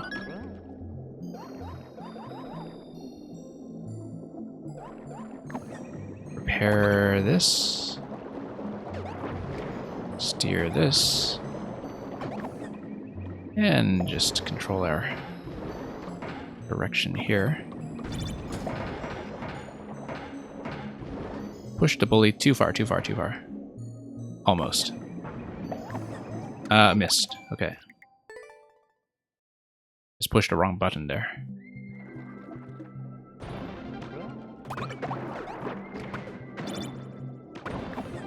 Yeah, some of these interactions are pretty unconventional for a water level, so we do need to not die to muscle memory. You know, when it comes to just instinctively paddling or anything like that. It is the kind of level that's meant to confuse your existing habits. Okay. I do understand how this all works, though, so let's just do that. There we go, finally. Now let's prepare the flower. There we go. What is this all about? Not going to be that. I need to read this first before I understand what's going on. I think I need to drop and then go right and then what? Probably just continue that way. And then something needs to hit the on-off switch. I should have a fire flower at that point, but I'm not exactly sure what that would mean apart from hitting the small Porcupuffer. Hitting the small Porcupuffer with a certain timing is going to blow it up in a way that activates the on-off switch. I have not been able to actually read that yet, so we'll see if we can do something about it.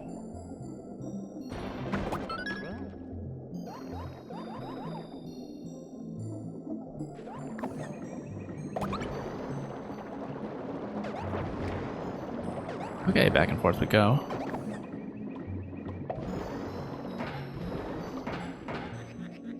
And all the way through. Too far, probably. Nope, we got the bounce. Saved by the bully. Okay.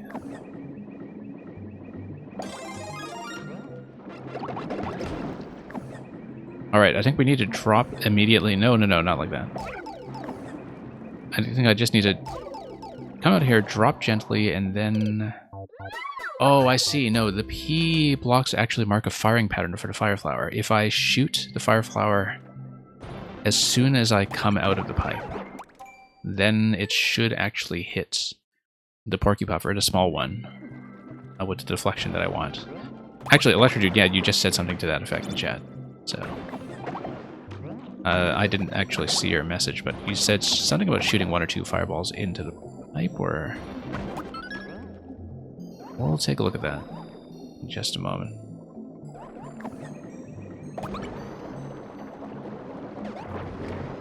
Yeah, I see now what the P markers were. I didn't understand it in spite of having seen a bit of a preview of that with the big Porcupuffer ahead of time.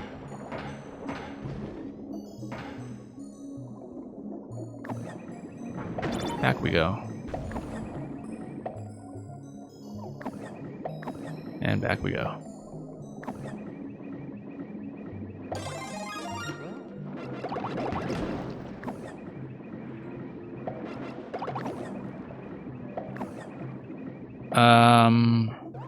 I do need a third shot here, right? Like that, when it bounces up here, then I get the third shot, and then that's what activates the on-off. Yeah, so it's going to be something like 2 shots, and then a third shot when I come out. That's really difficult to signify, I think. Like it's... I mean, I don't know how I would make that any clearer, but I definitely didn't really get that at first. Like, I understood what the objective was in terms of using the Porcupuffer to activate the switch, but in terms of actually making that happen, I think that's going to take a little bit more work. We'll stay on this one a little longer, not too much longer. I'd like to finish it because we have gotten so far, but it's definitely taken quite a few attempts. The end is after that. Yeah, I figured it would be close, which is why I'm saying that we'll stick with it.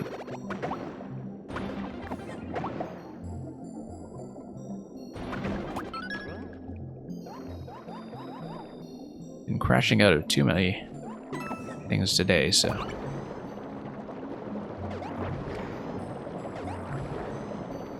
And let's just try to push through.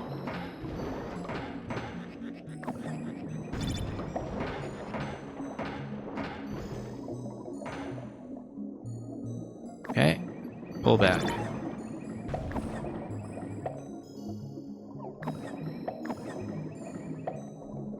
And forward we go.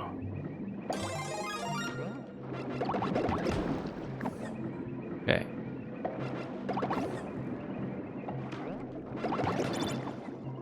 Now I drop in here, and that is it. Okay. We made it.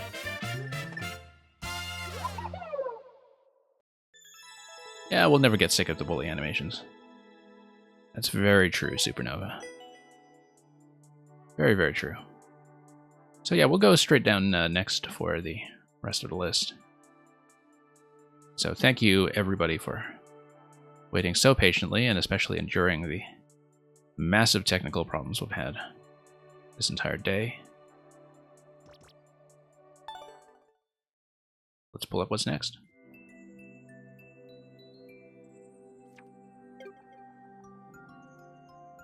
King Brock, if you're still here.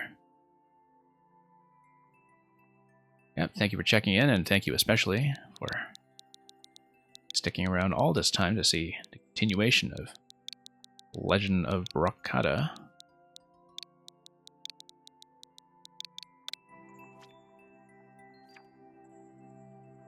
After spotting an airship, you decide to travel by sky to catch up to it.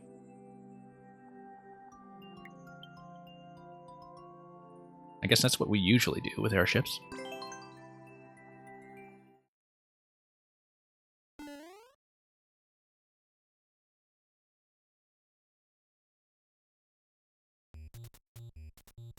Okay, let's, well, spot the airship first. I haven't seen it.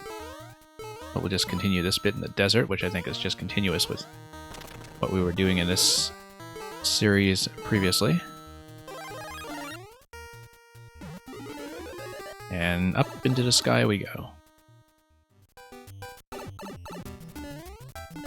Up into the sky where we see a 10 coin and just go for it.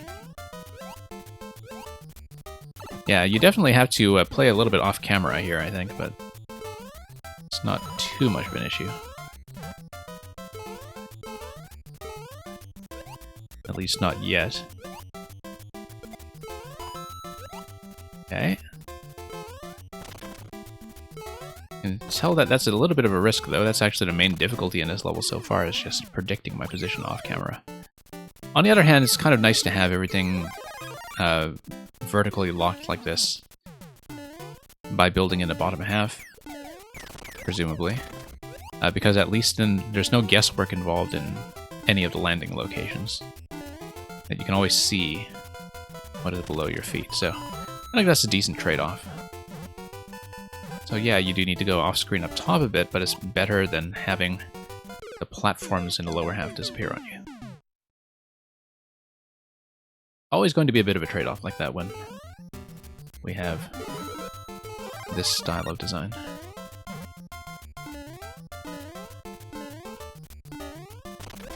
I'm really glad that in the SMB1 style in this game, and in Maker 1, the trampolines are in fact just one tile high rather than taking up that 1x2 spacing that they do in the original game.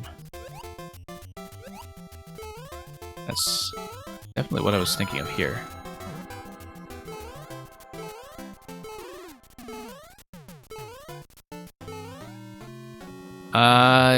Yeah. It was very tempting to just drop down on a P-switch myself, but then I looked at it properly and thought better of it. Oh, interesting. Wonder what could break through this then if I don't have anything else to work with here. Bone shell is here, interesting. If we have a way to get down there, no, it's just buried inside the clouds. It's a bit of a bonus. Yeah, let's totally miss the flag. And mark that as a win, so thank you, King Brock. Interesting having those bone shells buried in the clouds there. And also that whole segment with the hard blocks guarding the other pipe in the bottom right. Like, I don't see that that's accessible. I don't see any way to do it. But maybe I was missing something else entirely. The bone shell just plays music, okay. Let's mark that as a win. Good to have a shorter level like that to balance out some of the other ones we've been doing today, just to keep things nice and pacey. And thank you for that, as always. Lee Retro, thank you for staying for so long. And for checking in, let's take a look at RM5. 81JC2G.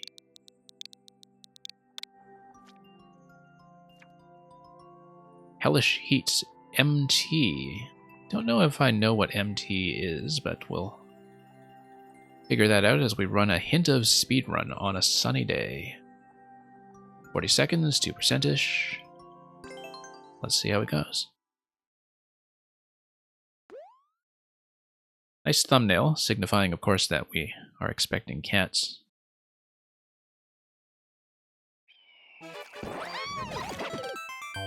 Yeah, that is supposed to be I would have assumed that's a long jump here. And that we skip over the thwomp and go up into the up pipe. Yeah, just took me a moment to read that.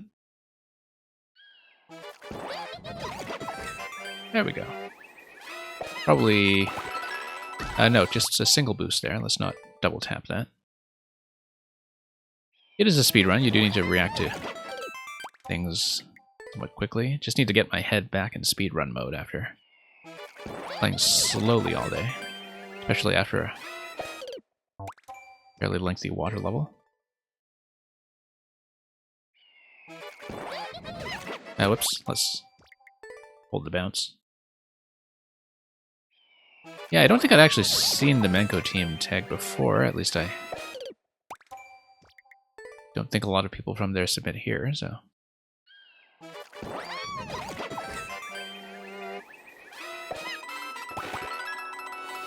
Nope. Do need to crank all the way forward in order to get through that little hump there. Let's... yeah, just need a more precise boost as we fall into the propeller. Can't really let our height sag quite that much. I assume the cat suit will just sort itself out at the appropriate time. That was salvageable with the wall jump. I just needed to react to that a little bit faster. Of course, being a speedrun, maybe that wasn't salvageable after all. You might just lose too much time to stay alive after a mistake like that, so... Yeah, I see what's going on here. It's actually the second propeller burst that I'm doing a little bit out of alignment, and that's affecting the positioning of my third boost. Which is then winding up too low. Yeah, you can see exactly what's happening there, that I'm a little too far to the left on the second activation. So that's just a little adjustment we'll have to make along the way. Have to nearly touch our feet there. Not quite. Okay, good that we had a bunch of underwater practice with us earlier. Certainly helpful. Losing a bit of time here, that's probably going to be a problem.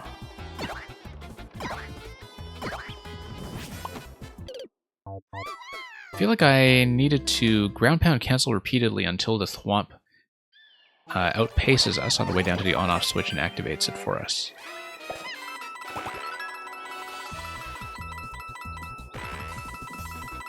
Yeah, I think that is a ground pound cancel segment here.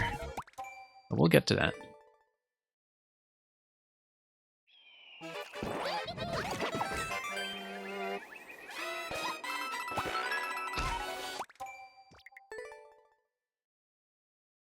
Yeah, Supernova, I don't know if on your stream you've been seeing a lot of the Menko team tags already. I certainly don't really remember seeing people from that team over here, so it's always nice to have some new connections to other parts of the Makersphere. You've seen it in the popular tab a few times, okay. I have seen the popular tab a few times. I think I last looked at it last year. No, probably more recently than that, because I did see Supernova, you, and also some other people who submit here on the top charts at some point in the last few months. So I must have looked at it.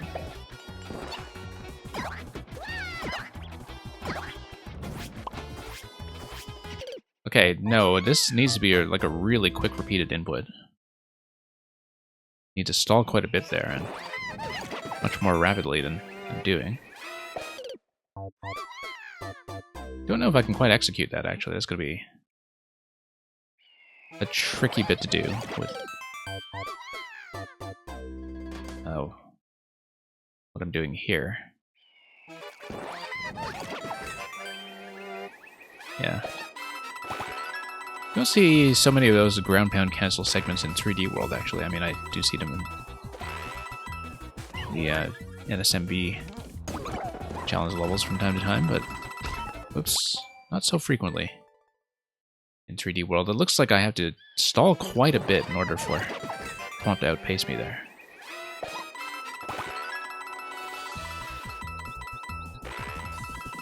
So we'll just get back to that and see if we can clean it up. Nope, too far. You've never gotten top weekly, Furia, but your Maker Points, I see, has crept its way up, so congratulations for that. It's always nice to see people who come by here get their levels played and actually get some attention.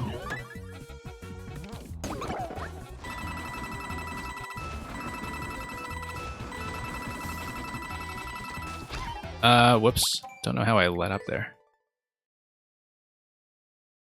That was unexpected.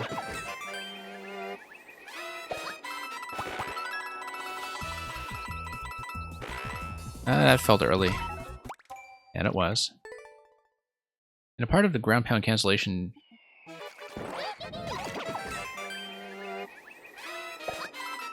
something about its precision. Sorry, I don't quite understand what you're saying about its precision, except I know that it is quite precise by the looks of it. Like, there's a particular cooldown timing on it, right? In terms of when the cancellation is going to happen. I think from a control perspective, I'm thinking ahead to how to do it with my D-pad.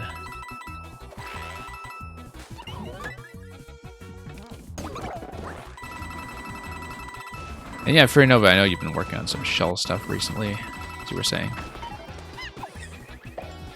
No.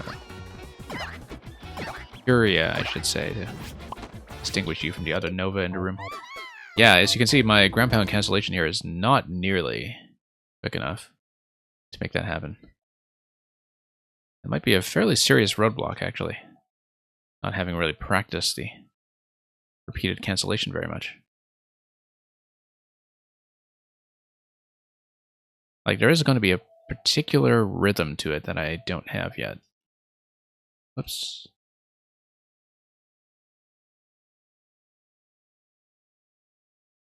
Because just sort of spamming up and down isn't going to do the trick, right? If I understand that correctly. You do need to watch the animation a bit and get a particular frame. Whoops. Sound is gone again? Okay, thank you for letting me know. At this point, we'll just try to reset that quickly. Yeah, I cannot believe it's been so buggy today. It's been absolutely horrifying.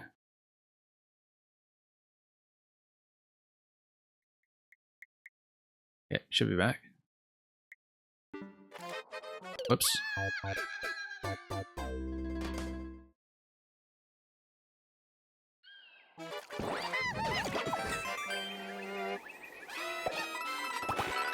Okay, up we go. It's feeling a little bit better. Still a little bit off, I think. Nope, too far. You need to drop off a little further in advance. Still worried about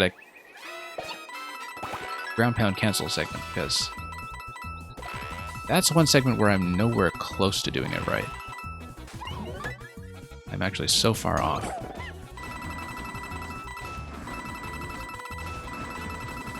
Okay, cutting it a bit closer, but we made it.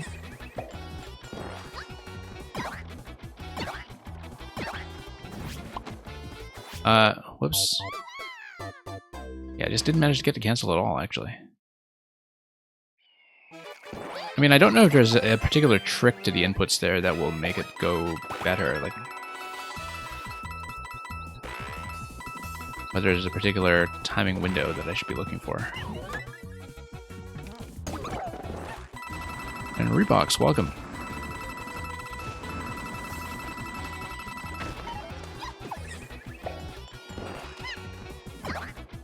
Yeah, Reeboks, hope it's going well. We've had a very technically dysfunctional stream. Yeah, I'm just missing the cancel somehow. Missing the cancel.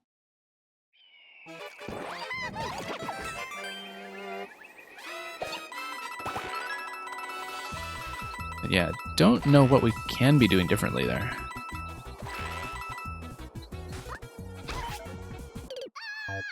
Because even when I'm canceling out, I think the issue is that I'm still dropping at that point.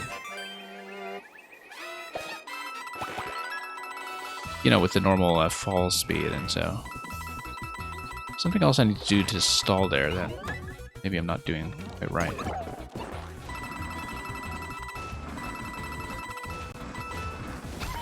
Nope.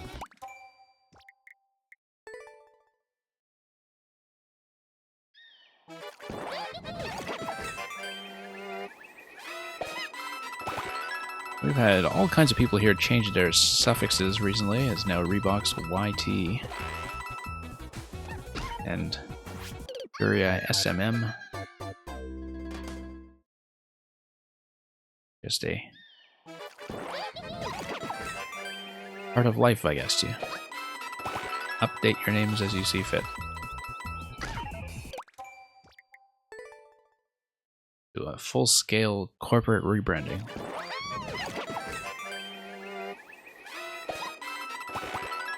Alright, up we go. Up we go.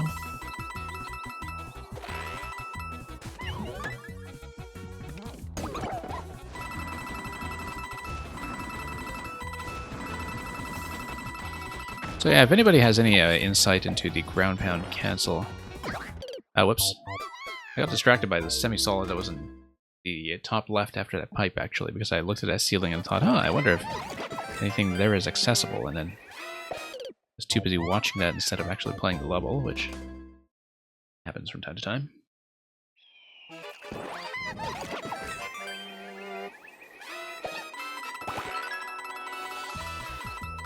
Alright, let's try this again.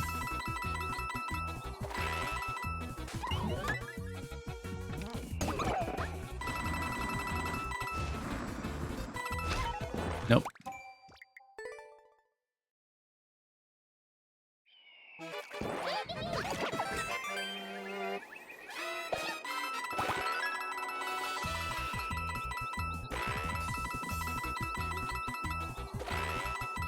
And all the way back up. Still thinking ahead to that ground pound segment because I just don't have a solution to it yet, so it might be a pretty serious sticking point. Unless we come up with some way to polish it off. I was actually thinking of, you know, maybe stalling with a twirl there from time to time, but I accidentally dropped myself off to the side and rendered that whole question moot.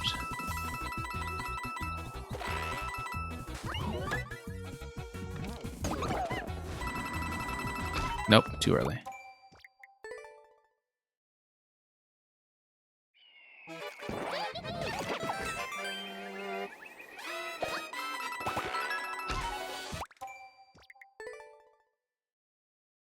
Yeah, we'll see if we can actually make it past that. If I'm really sort of stuck on the ground pound cancel, I may have to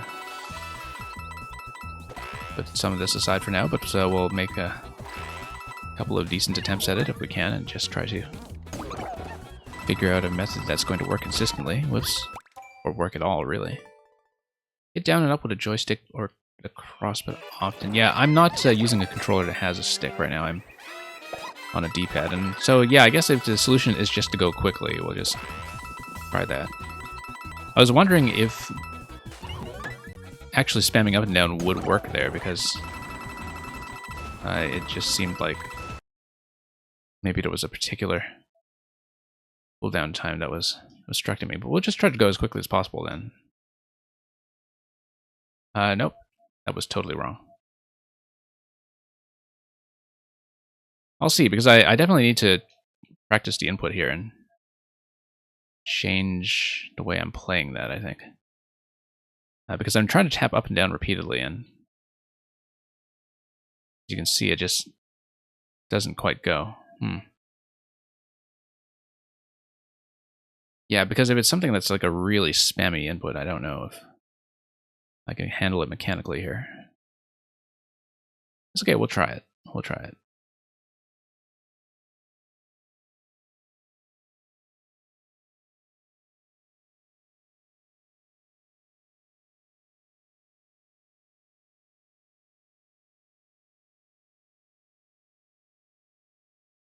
And we'll try it without injuring ourselves too much. Whoops. Yeah, sound is once again as dead as Toadette.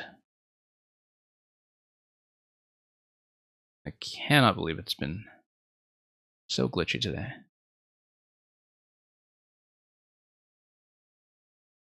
It's unbelievably bad. Okay, let's try to pop this once again. Whoops, there we go. Be able to hear something.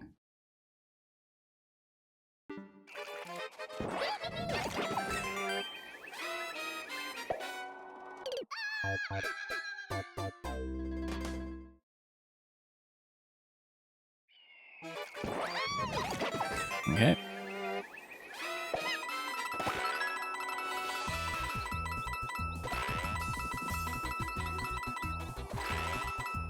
Yeah, definitely need to get that sorted out, I think. But I was planning to, as I said earlier in the stream, take a bit of a technical break this week anyway, just to fix up some things. In fact, I have an announcement for that I totally forgot to plug earlier. But it doesn't tell you much that you don't already know.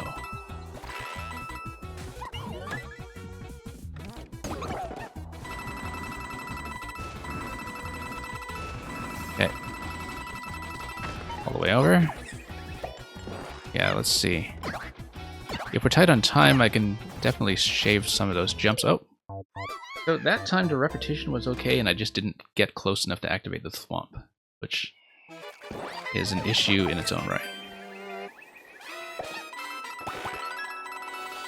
Yeah, we'll see if we can do it. I mean, right now, the ground pound cancel is a really serious mechanical roadblock. But we'll see if we can make it work. Because if I can't get that, I just can't get that. So about a 2-second margin for the world record, as you can see. So possibly a little bit of room for error, but on a very small sample size so far.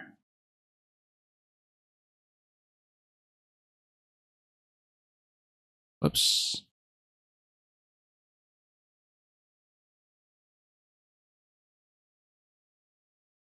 And we'll see if we can make this work somehow.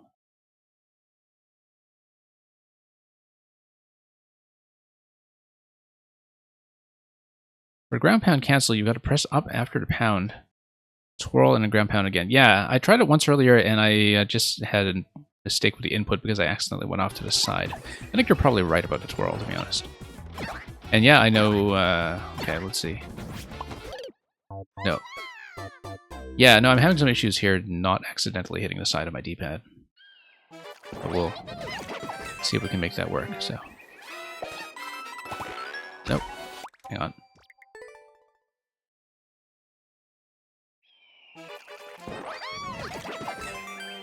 But yeah, I think the twirl is probably going to be the thing I need to straighten that out. Because the repetition by itself is just going to drop me for too long. Okay.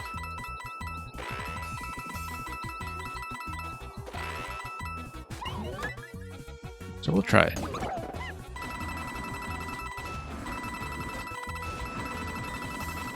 Don't really have the muscle memory built up for that sequence yet, but you have to figure out some kind of method. Yeah, I'm not even close. Well, the flop is about a block away, I would say, with that pattern. So probably one additional twirl there that was timed a little bit better might have been able to do it. I'll try to give it a few more attempts, but it's enough of a mechanical roadblock that I think even if I figure it out, it would be difficult to do it reliably. So we may call it on this one fairly soon.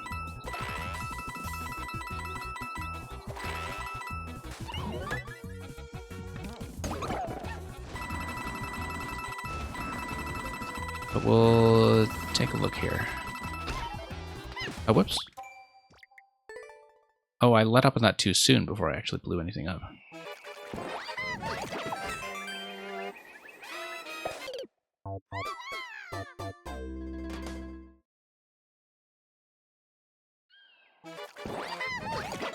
Okay.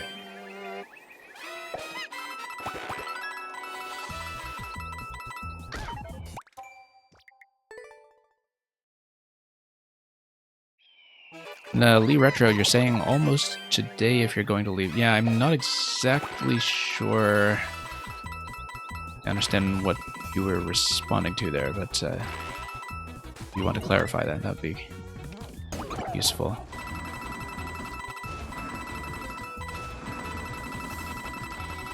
There we go. This is near the end. We're down to the last 10 seconds or so here. We're about 3/4 away. Oh, hey, we survived. And then it caught me totally by surprise. So this really easy segment here where we just hit switches. Didn't quite go. Hey, we actually managed to do it, though. 10 seconds remaining for that final segment. We might actually be able to do this so I can reproduce that result.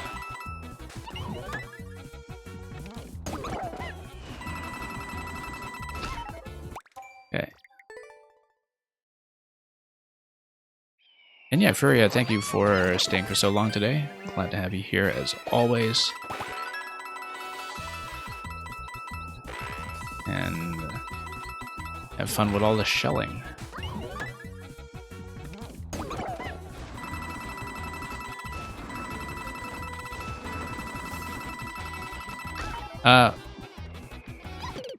I wasn't letting go of the jump input. I think it was actually just running out of gas on that. So I need to tighten up some of those corners. Yeah, I was wondering why I was failing on that earlier when I didn't think I was letting up. I just realized that I'm actually falling a little bit short on that segment. Whoops. Lost propeller, that's okay. Not actually going to kill this run. Yeah, because the bullet actually does sputter out there if you aren't really crisp about the timing. No, not even close. Yeah. Okay, I'll try to put in one more good attempt on the ground pound cancel, and if we don't get it, I will probably surrender for now.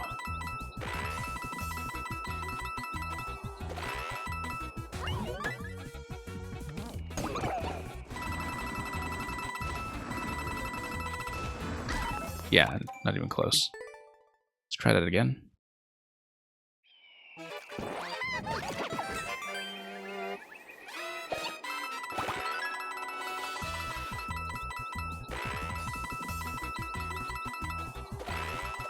Whoa. Okay, no, that's okay. The double tap there is not actually an issue.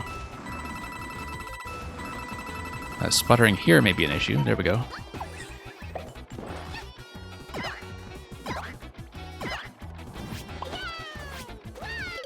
No.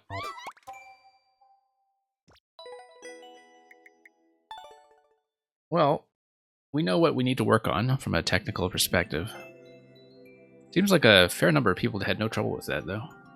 And I'm just looking at this. Yeah, we were fairly close if we managed to just survive the bit here. You hit repeated on-off switches, you wall jump up a spike column, slide down, and you've got some pokies to deal with near the end, I think.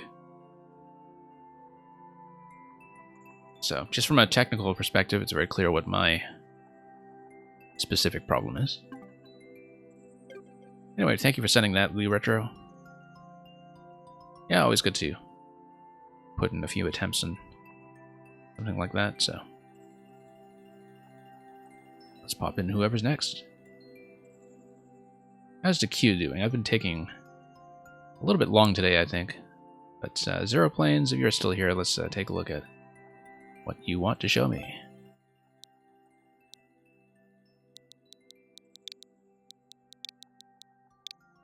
Right, because you were saying earlier this was something that was off the uncleared pile earlier today, if I recall.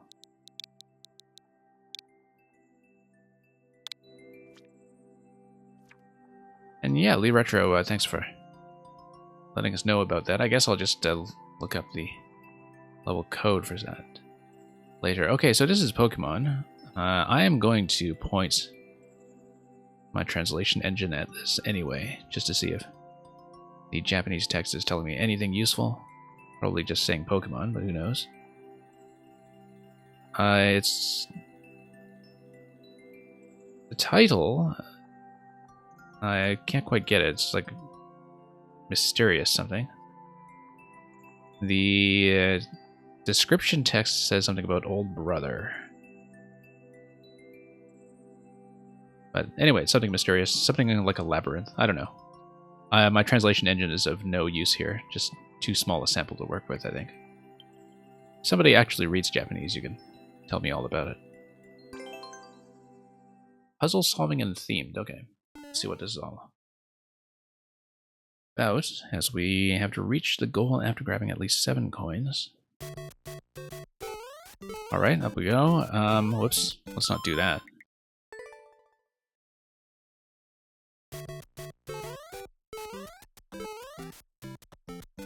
Oh, okay. Not that either.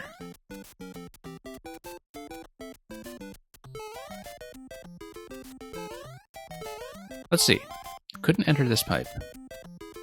Can't enter this pipe yet, unless maybe you hit a block somewhere and there's a floating POW or something that gives you an entrance. It's the only thing I can think of.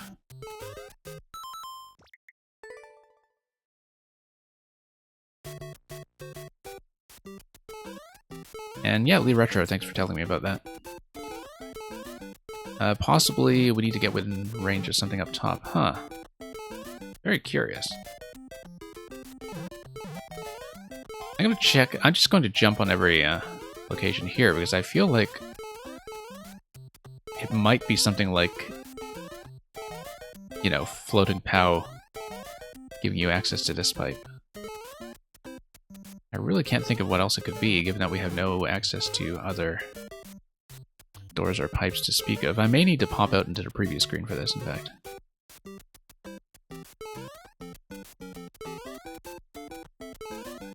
The other thing that could go on is, well, manipulating the donut blocks isn't going to do much for me, unless... Let me think about this. If I can remember what falling donut blocks do with entity logic, it's, there is something, isn't there? That could potentially give us a pipe spawn, perhaps, or... No hidden blocks in the first room, okay.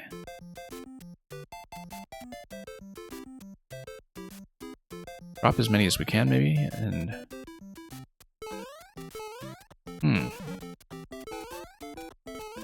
Let's take a look at the preview screen.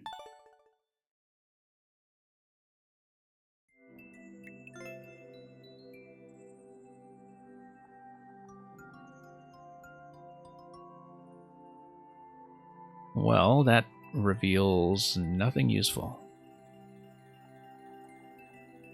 At least I don't think so, so. Let's go back in.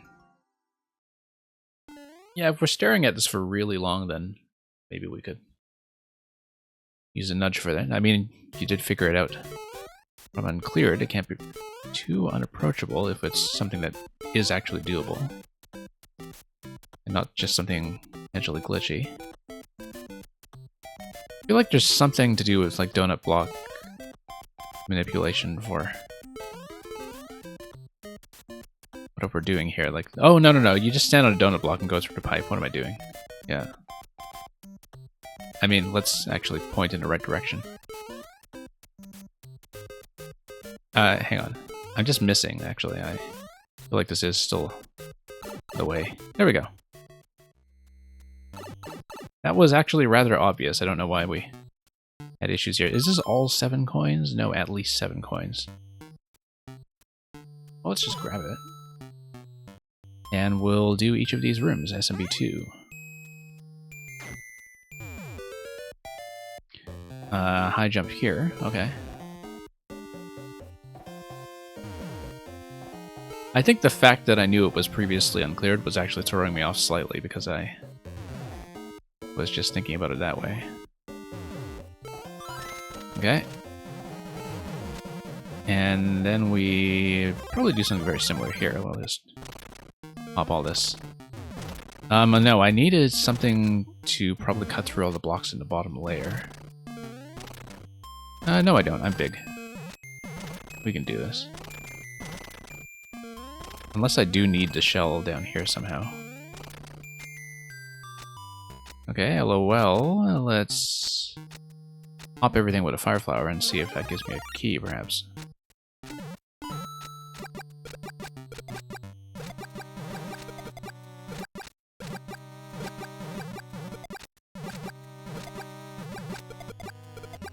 Yeah, I mean, you know, all of this stuff maybe could have been eradicated with the big fuzzy shell, but we'll just pop it with a flower and see what happens.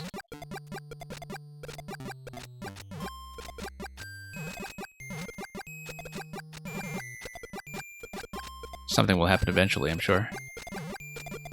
It's quite the boom stack here, though.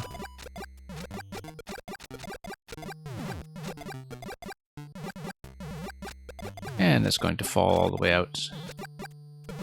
Boom boom is going to give us a little boom.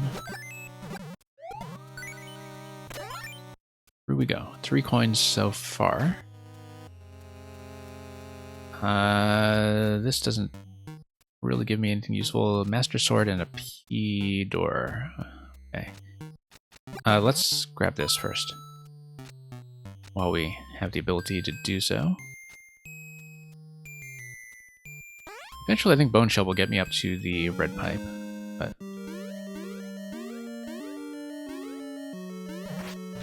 we'll see about that. This, of course, can just be bombed. I'll check upstairs to see if there's anything up there, but yeah, I guess there's that bomb over there, which I see. So if you drop the munchers, then you have the seesaw unbalanced in such a way that it will activate the P switch. The P switch allows you to get out the P door. However, what happens if we bomb this location and break the scroll? Okay. And then there's just that one last coin over there, so we can exit, but let's see what else I can do with this. Also, it's within 2 tiles. I can probably drop a bomb here and continue to break the scroll. And that's just the right side of the screen. Okay, so nothing there. I can also do the bomb tap if I really want to risk it. There we go. Alright, nothing over here. You can do a bomb up in this location, of course. No, let's get out. Hang on.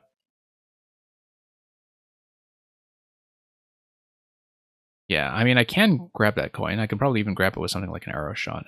Or even just tossing this stuff. But I think the idea is to activate the P-door, because eventually we will need that bone shell to get on top of that top location.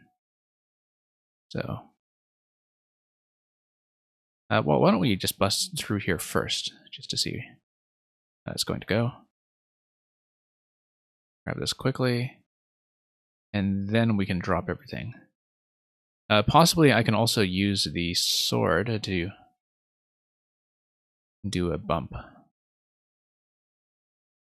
Okay, so this is going to do what for me? It's going to spawn a bomb over to the right side.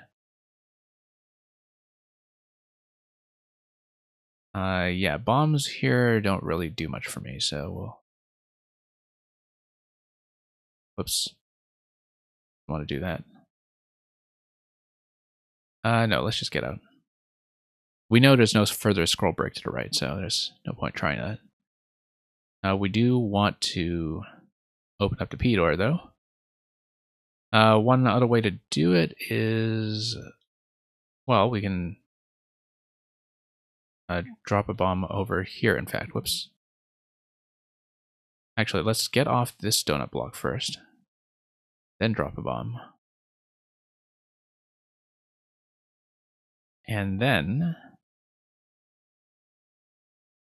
Yeah, I'm just thinking... We need to get out, obviously, after we hit the P-switch. And I need to get out quickly enough to get back to the P-door, which... We'll see if I can actually do that. I need to be rather quick, I think. Okay. Oh, I see. No, didn't think about that. Yeah. Did not think about that at all, actually. Okay. We've got most of this mapped out, though, so let's just progress through it quickly. Also, sound is dead, isn't it? Hang on. Let's do it again.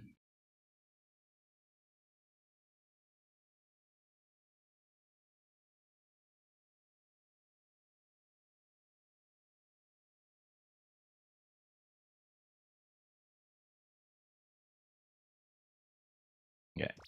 Test, test, test.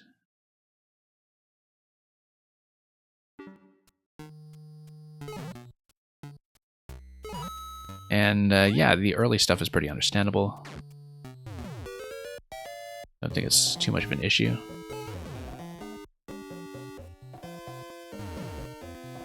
Yeah, we'll just grab the Buzzy when we're over the track, or about to be. We could also high jump back here too, of course.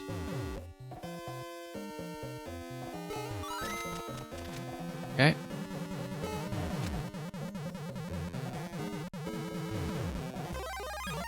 Yeah, I mean, I could have continued. No, you can't actually throw the shell down to the lower level because of the way the one-way panels gate everything off. Which makes me wonder about this whole central segment here.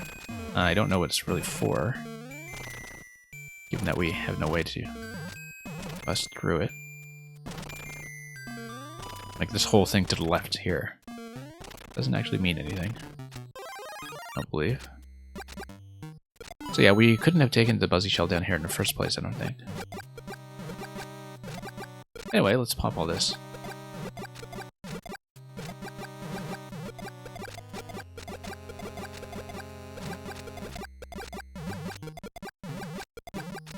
And the Boom Booms are just going to dance around all day. Dance, dance, dance.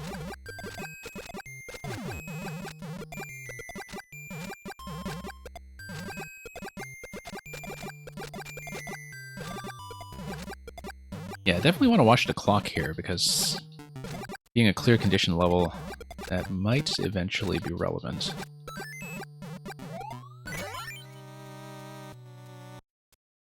But anyway, coming out of this segment, we're so far at a little under 400 seconds, so could be doing a lot worse.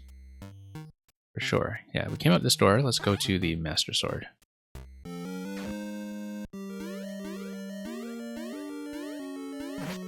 So yeah, we definitely need to weigh down to Seesaw partly in order to raise everything. And so we'll keep that in mind. I'll be able to do it. It's just Yeah, we need to bomb everything such that we can wrap all the way back around here. Let's bomb the way to the P-switch, but not go down just yet. Okay. Drop all this stuff. I actually think it might be possible, if you bomb enough of these columns, to do an arrow shot that drops an arrow on top of the P-switch. I don't want to do that until I've collected a coin, though, so let's collect the coin first, and... You know, I bet it's doable. Let's try it. I don't know if the arrow height will be quite right to make it work, but... There's enough here that's destructible. Oh, I guess the donut blocks might get in the way, actually. Maybe that won't work. But the idea would be that you want to fire up along a diagonal and have an arrow drop into this location. You can, because the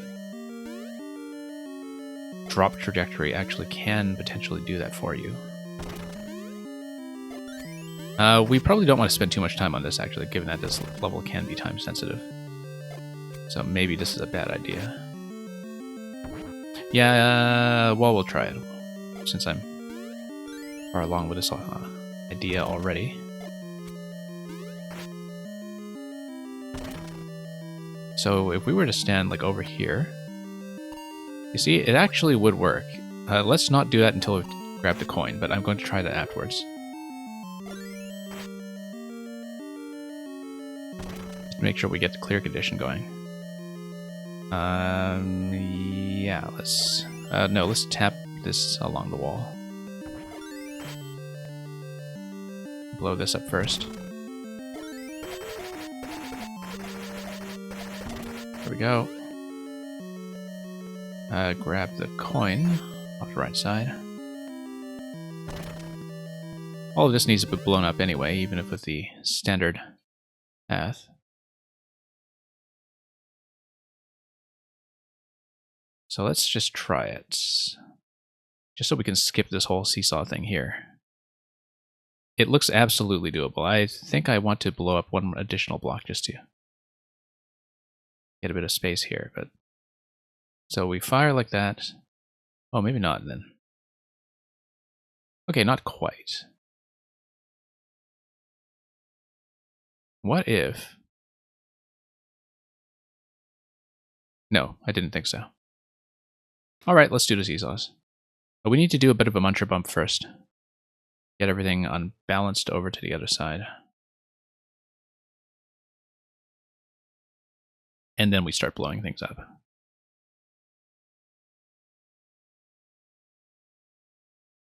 Oh, the bomb also kind of does a bit of work for us there, perhaps, but... Yeah, maybe I'm a little out of position for this. Unless we find some way to, let's say we drop this and then tap all that. Blow up the top column. Come up, no, we're on the ceiling. Okay, never mind.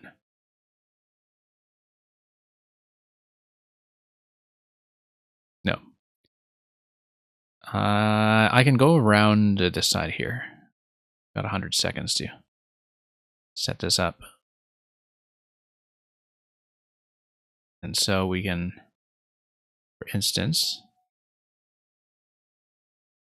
well, donut blocks, come back. Blow this up. Then blow it up on the left. Sound is gone again? Yeah, that's fine. It's just Zelda music. It's all the dungeon music. You're not missing too much. Rather just solve this first. We'll fix it at the end of the level.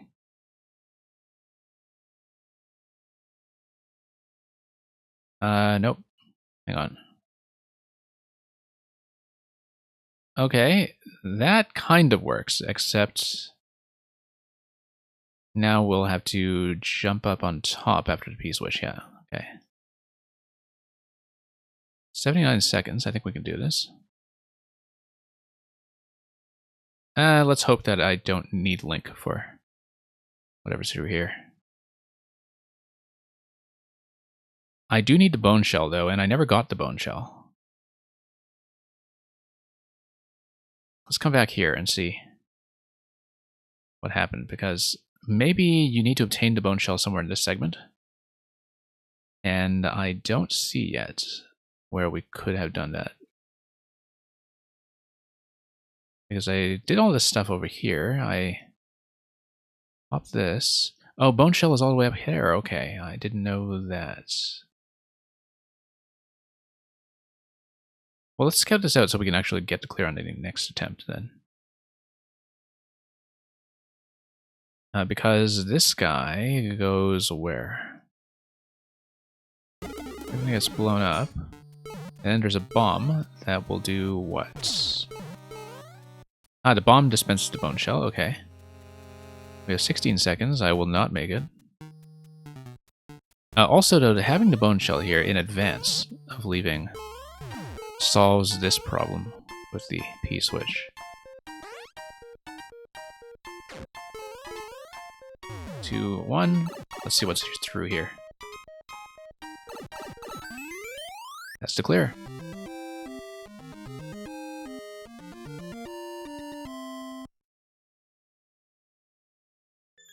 Maybe we were cutting it slightly close. Slightly close.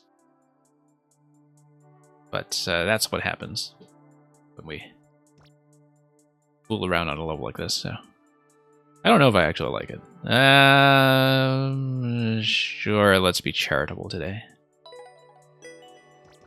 I don't know if it's actually very good, but... Actually, no, some of the puzzles were... You know, they're decently interesting in terms of things like the seesaw setup. But thank you for sharing that with us anyway, Zero Planes.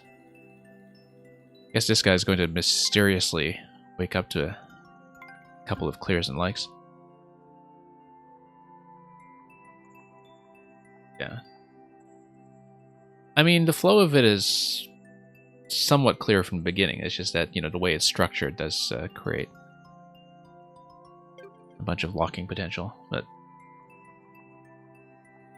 let's mark that as a win and let's move on.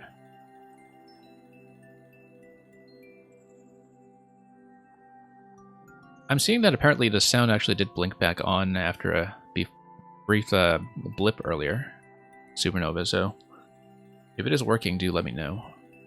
Yeah, Tempest Funk, we've had sound issues with the stream all day. I've had to reset it like 20 times.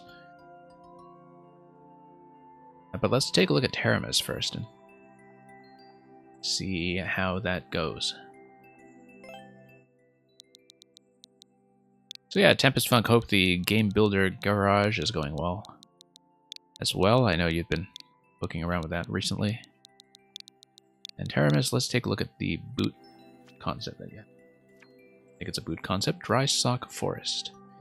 Don't get wet. You must keep your socks dry to make it through this forest. Fairly high clear rate, but a 4-minute record. We can expect some puzzly things and possibly some soft resets on those, so let's see.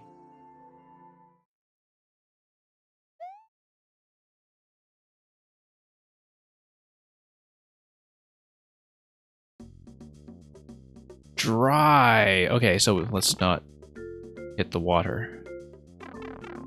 I'm wondering about this mechanism now. Let's get wet just to see the mechanism. Okay, it is something that's by proximity, such that if you are in the water, at least in this zone here, you're within range of something that will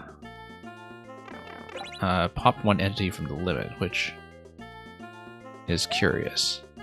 And because you're approaching something from top, and within that range there, whoops. I'm just wondering what it could be. Fishbones, yeah, that's right. That's right. And of course, you just shown us a fishbone detector concept yesterday, so that's exactly what it would be. Which is also what would make this work with something like a moving water level. Whoops, let's just not flub all the inputs here.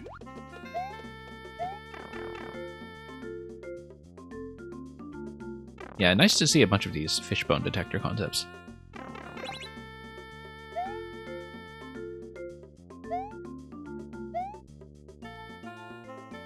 is pretty clever, so...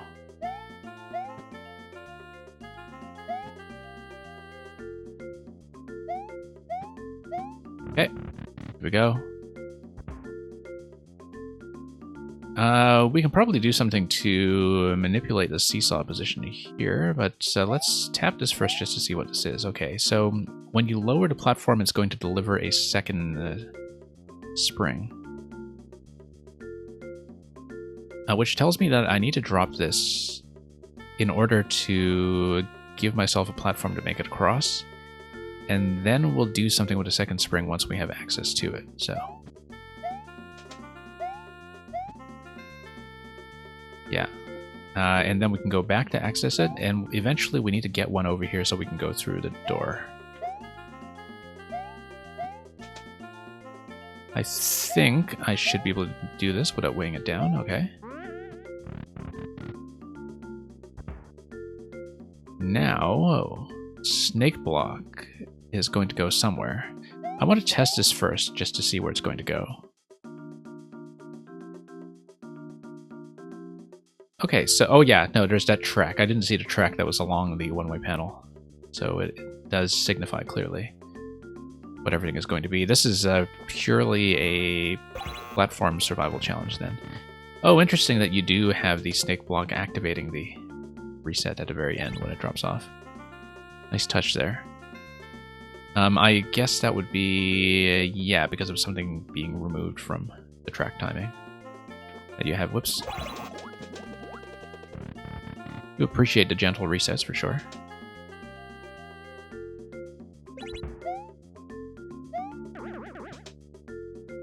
And we'll climb up here, wait for everything to drop, and then get back on.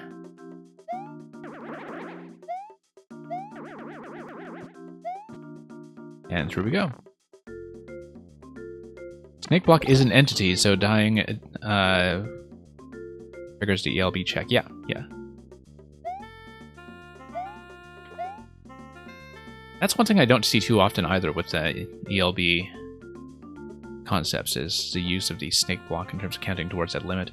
Partly, I think, because, you know, people just think of it as being on its own budget in the editor, and it's very easy to overlook when it comes to doing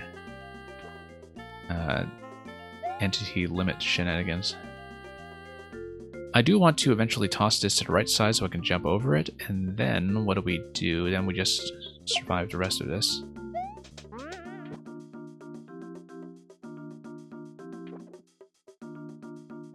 Okay, and back up.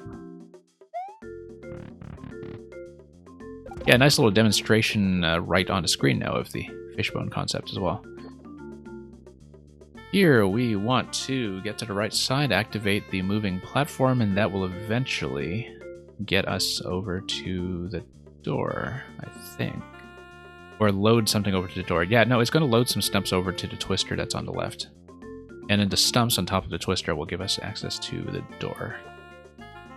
I think that's what's happening here. So we'll just come in here and... You never thought water would be so butt-clenching. Supernova, clearly you have never used a bidet. Okay, let's move over here, and in the door we go. Yeah, pretty cool concept, for sure. Yeah, Supernova, as I was saying, this is actually the second sort of fishbone detector level that was seen from Teramis. Because we had one yesterday as well that was also very well designed. We need to come through here first to see what's going on with the key, I think, so let's do that. It's going to be checkpoint, and then we'll now have some kind of bossish concept, maybe. Or just some kind of final puzzle concept. We have doors on either side. They may be resets that are paired with each other. I'd like to check before I know for sure. No, it's actually going to be moved to this room. So yeah, they are just puzzles within the puzzle, I guess. Except now that we're here, we do need to be able to take damage. Probably get through here with a dry bone shell, in fact. Oh, never mind damage, we'll just take the dry bone shell. I do want to check the other room too, just before I proceed. Yeah, that's going to peel. And let's just check this.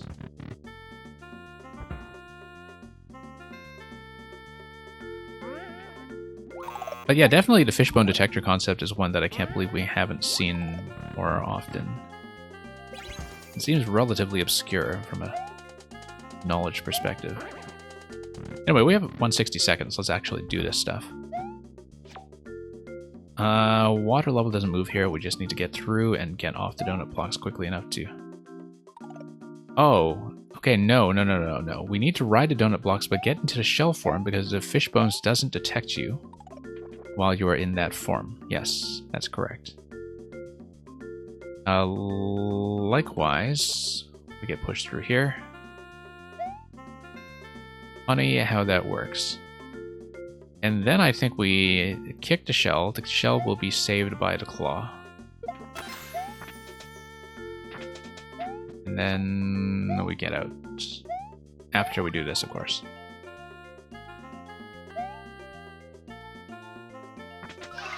Yay. And through we go.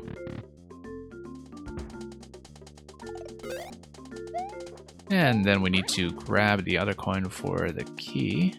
Oh, it looks like there's that central section with the yellow pipe as well. We hadn't thought about that. So this is a bit of a platformy thing where we just try to survive to the left and eventually get up onto that turn block and vine. Whoops. Alright, let's redo that. Or maybe it's just a... Oh, let's see. I haven't read this properly yet. I think it might actually just be a survival timer if the spike ball is eventually just going to kill that block and run into the... no, we need to tap the top left by ourselves. So, 60 seconds here. We did hit a checkpoint, didn't we? Yes, we did. So, not too concerned about the timer here.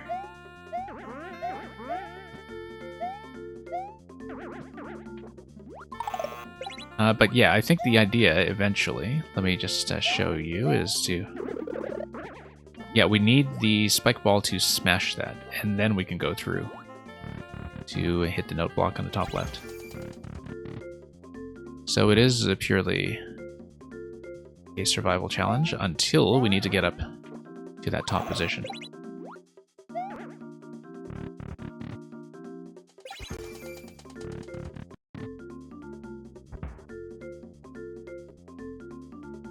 Okay. No. Toadette is far too eager to go for a swim today.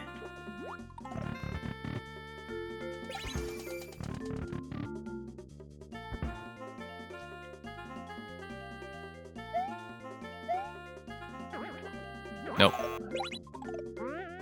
Yeah, we're going to hit the timer on this segment here. That's okay. Redo this stuff. Yeah, we'll just start here first and just do the other two rooms here afterwards. Nope. Yeah, too bad I can't keep a bone shell coming into this segment. Unless, of course, we... no, we can't. Because if you ride a bone shell, you can't carry it.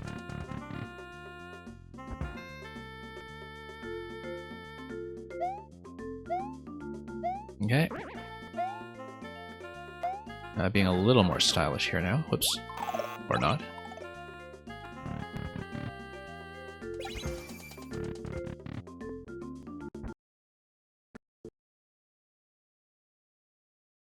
Okay.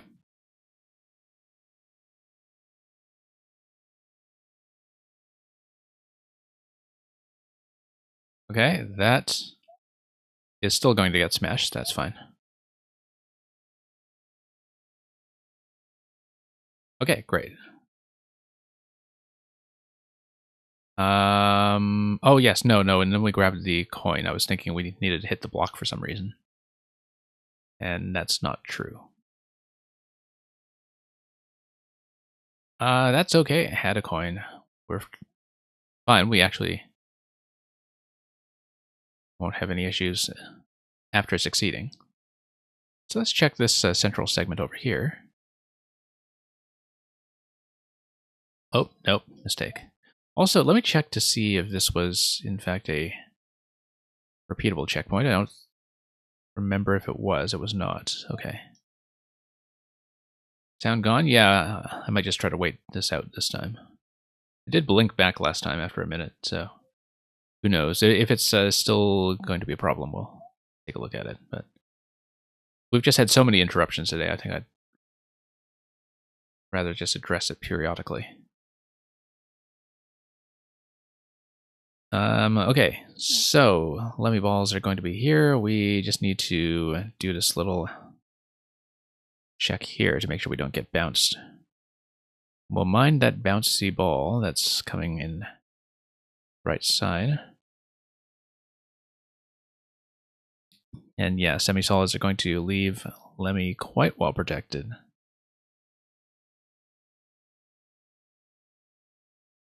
And kind of nice of this level to, if you do accidentally trip the detector, give you a quick and easy way back out to the reset point in this segment here.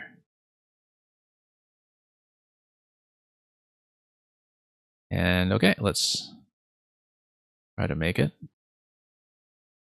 No, let's do it on the next attempt here. Okay.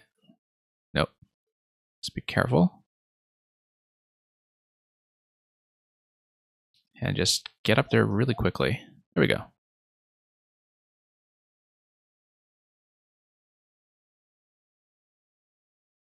All right, up we go, and let's redo this segment here since we know how it's going to go. And yeah, we understand all this. No problems here. Okay. And that is the key. Yeah, sure, why not?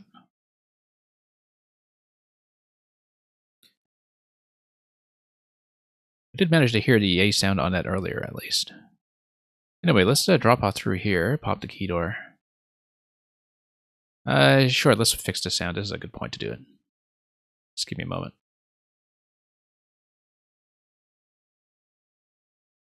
Just trying to swat this as quickly as we can.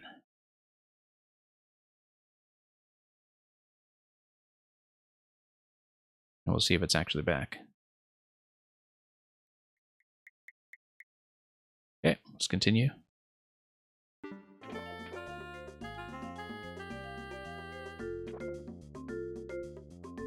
And up here we go.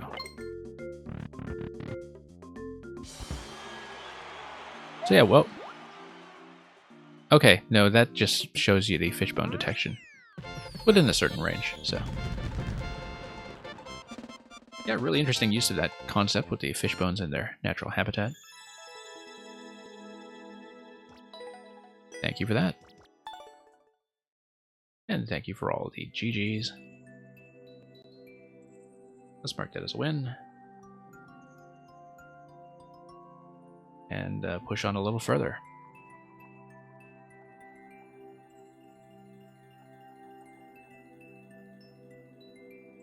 Enrix, thank you for staying around for so long through all the difficulties and all the long levels that we had. Let's take a look at what you have for me here in XH9 830 SHG.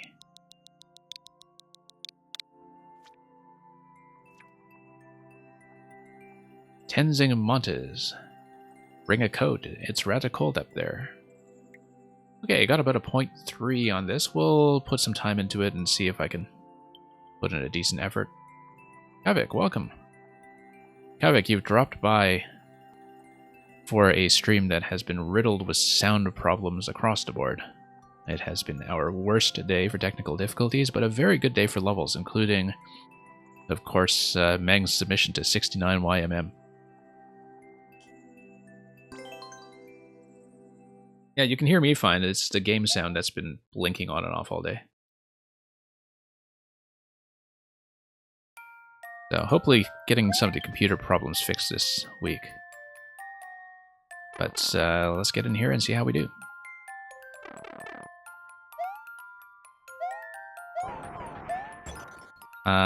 Okay, let's see. Probably something to do with the ice in terms of getting momentum off of falling icicles here, or yeah, jumping on top of this guy and jumping on top of the ice block, maybe. Yeah, we'll need a slightly better timing to make that happen, I think. Like, drop this first, drop this second, and then get on top of that quickly. Unless there's something else I'm missing here. Kavik, I've been doing, for some of the playtesting, like I've been doing recordings offline for the people who have asked that are in the project. And that might be best, actually, because then I can take my time with it. But yeah, if you can get me to code later, we'll talk about it, and I can get you a private video test, if you prefer. Because I've done that for some of the other ones for the puzzle makers. Yeah, definitely looking forward to getting my hands on that myself.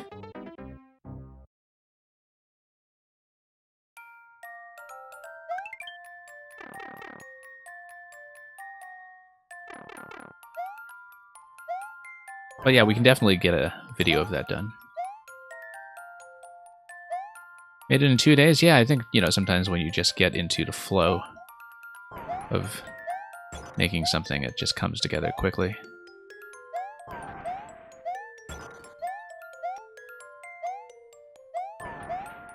It's always nice to have a level that comes together like that, in fact. Because sometimes they turn out a lot better than the ones that just require tons and tons of work, because, you know, sometimes the concept just comes together. I'd been staying with that early location here for far too long, thinking that was the trick, when actually I can make that jump. Okay, so that's silly. Let's not do that. Whoops, let's not do that either.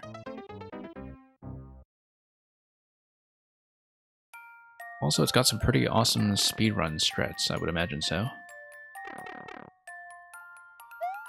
Yeah, I mean, Teramis, though, given the complexity of some of the stuff we've played from you lately, it's totally understandable that you've spent some time on it. I mean, the Zelda dungeon in particular looked like it probably took some time to map out. Whoops.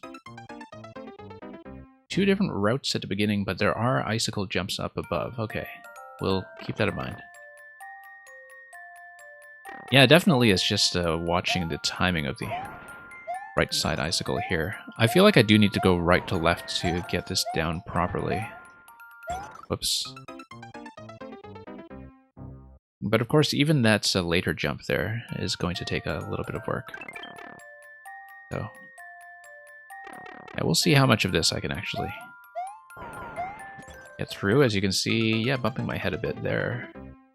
But I'm clearly not quite getting the edge jump either. So,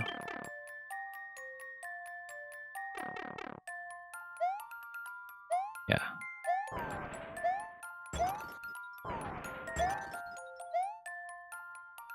Alright, drop this guy first, drop this guy second. Nope, it's backing out too quickly. Yeah, that's not quite going to come together. Let's... Nope.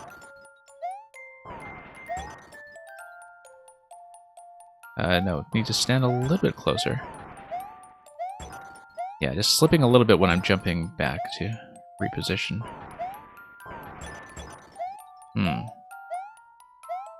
Let's see. Maybe if I just stand in the middle and drop them both at once, that might be a lot smarter.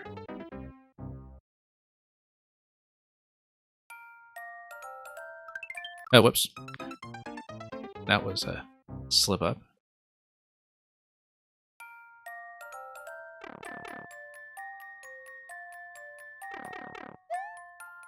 Okay. Let's do that. And... okay, we can make that, and then now I need to build up a bit of momentum for that jump up there, so. But the important thing is that I can, in fact, do it from this position. So we know that now. And having established that, we can try to get that done consistently, which is going to be a whole other bag of tricks. Whoops.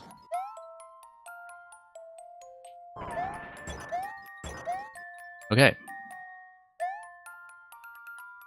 Up we go. No.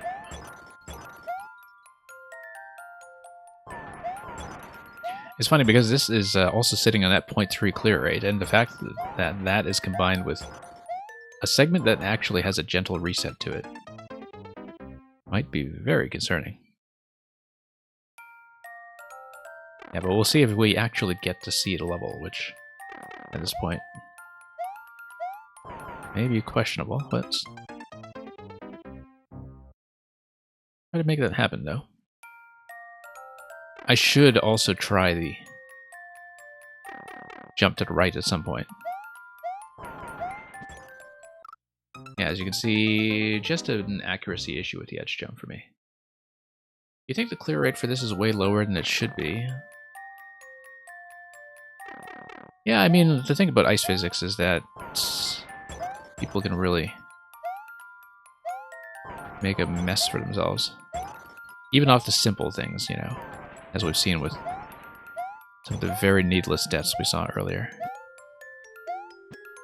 Okay, that's pretty reasonable. It looks like that is an icicle jump up to that single tile. We'll need to ride that out. We can also get on top of the next thing to the right, I think, if we do this. Unless this is the main route, but yeah, gonna be pretty challenging to get into that one tile slot anyway, so let's just drop that and just go, maybe, and see if we just make it across here. Oh, okay, nothing here. Unless we drop in and... oh, okay. This is actually a total dead end. Unless we make it across here and build up more of a dash? No? I think I'm... okay. There we go. Jump left. It's the alternate route to the position that I'm in now. Okay. Whoops.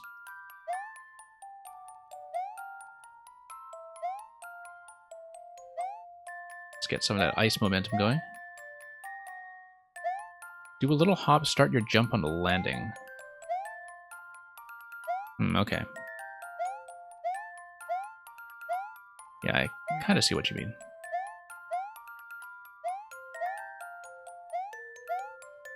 In terms of just building up that initial burst.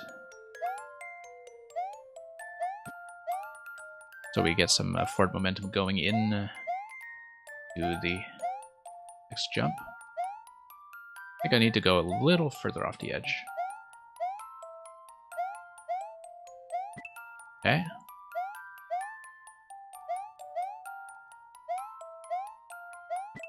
And up.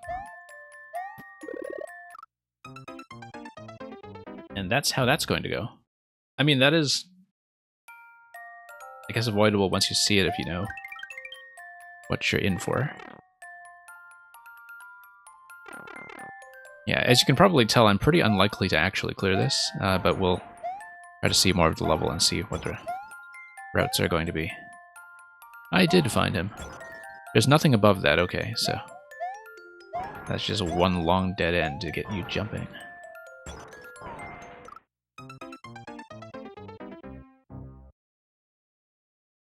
So it's not just ice physics. I think maybe there's a bit more to this level than that and that sort of location.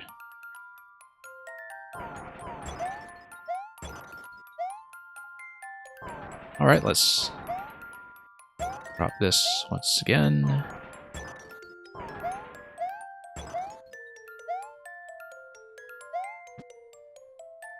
And okay. Yeah, looks like we should be going on the right side here.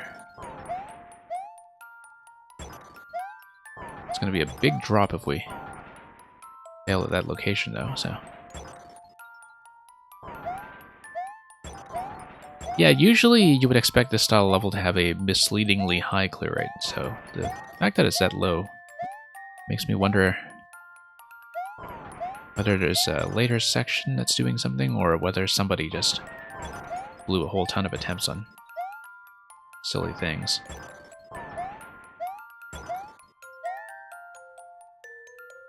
Made sure you put a lot of points that'll kill you, yeah.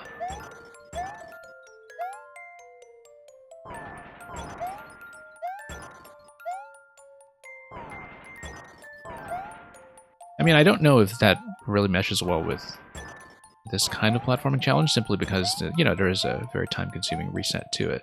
But we'll see. I mean, we'll see what the death is actually coming from when I get up to the relevant locations here. Okay, so here we go. I mean, I think even without ice, this kind of thing can be pretty rough, so...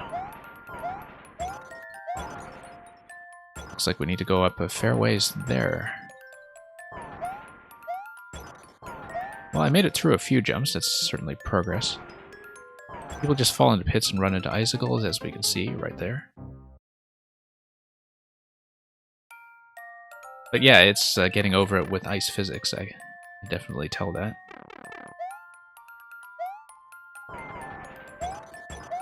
And... yeah, we'll do that.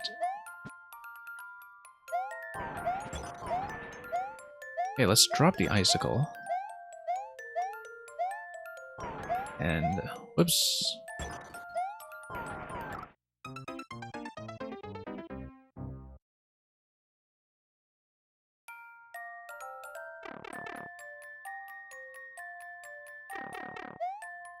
Okay.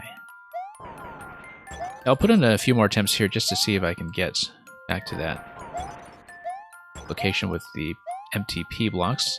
I can't really make it over that because, you know, this is a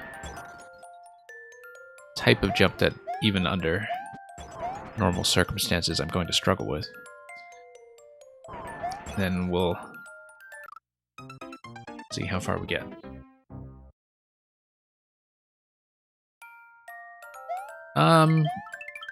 Yeah, I can try something easier if you have a particular recommendation. Like I said, I was very unlikely to actually finish it. Can I take a look at a preview screen, actually? Let's... Oh, well, everything's buried in the subworld, so it's very well hidden. But yeah, we can... Let me pull up your profile, first of all. Safe house or don't wake the fish. Let's just take a look quickly.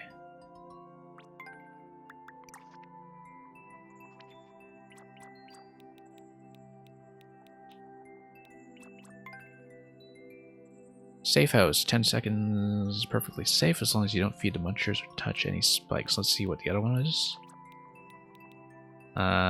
Just to see what we're working out. Or don't wake the fish. I don't see that.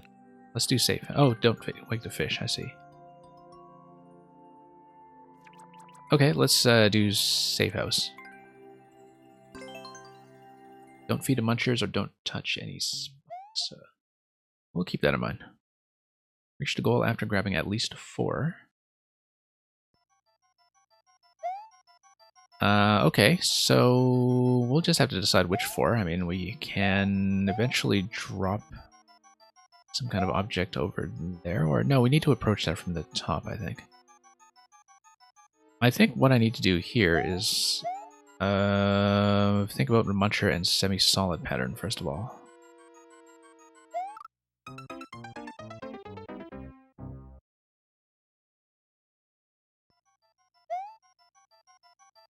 Yeah, like if I do...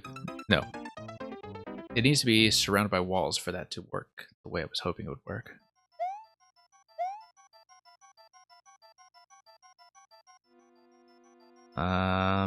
Let's see here.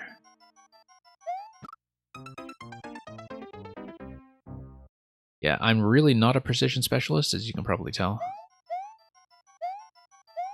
But we'll see if we can make something work.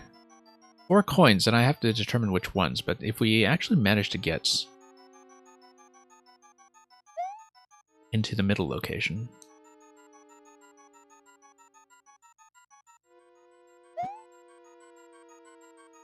Or rather, if we get into the top middle... I mean, we have to in order for there to be 4 coins collected, because the other 3 just won't add up the way we want, but... I should probably ignore the one that's just sort of directly in the middle then. I think I understand that that would be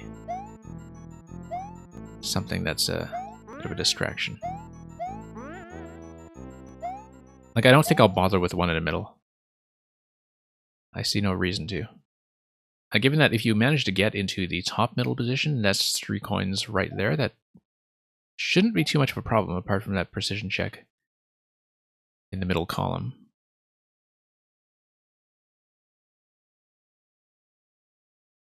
The lineup is entirely optional. Interesting.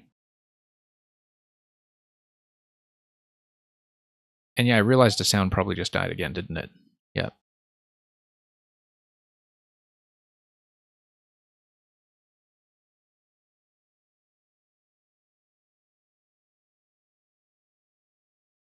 And we'll see.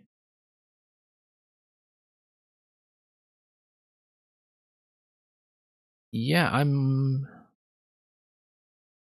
probably not able to do much with this one either, unless there's some kind of trick that I don't really know about. But we'll give this a few attempts and we'll see. Might as well reset the sound while we're at it, just so we can hear the ghost house while you watch me repeat this thing. Just give me one moment.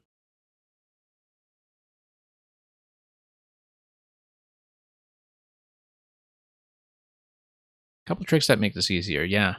It seems like there is definitely kind of a precision skill set that I just don't have, but which can actually be practiced. Because there are enough, precision specialist players that there definitely is something going on there with the technique that they have. For one thing, I can lower the donut blocks. Can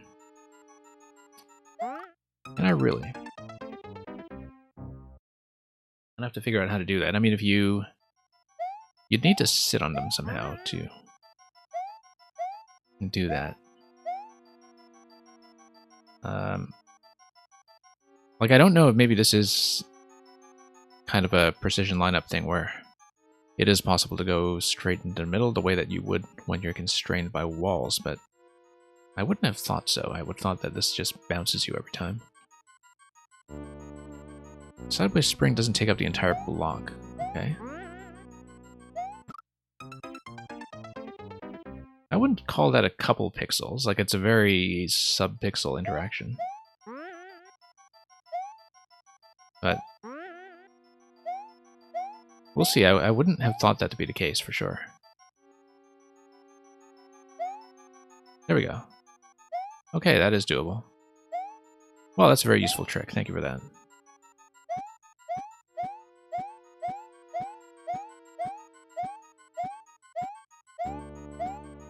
Okay. Slight moment of truth over here.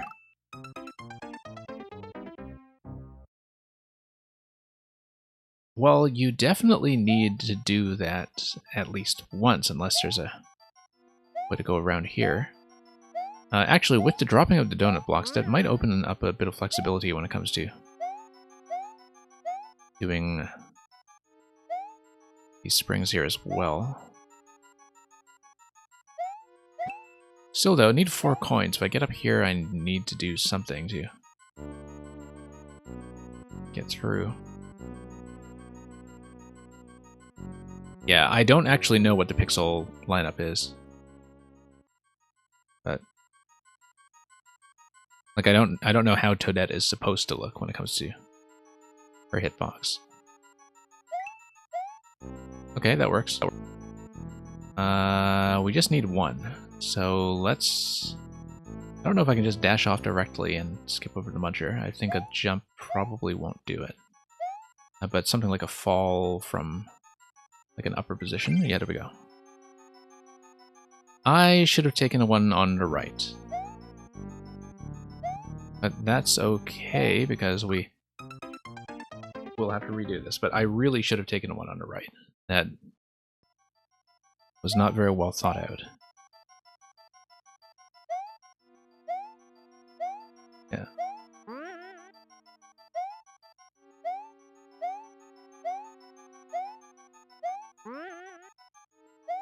I'll get this before long. I hope so. I mean, I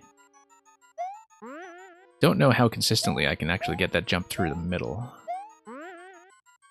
Well, the fact that I actually managed to get 4 coins here is a moral victory, I suppose. Because I've rarely done even that with precision concepts. You know what I can do? I can push against this block here. No, hang on. Thank you for the follow. Whoops.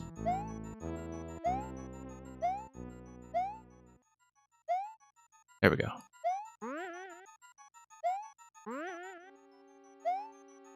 Let's wrap around. Nope, too much momentum there.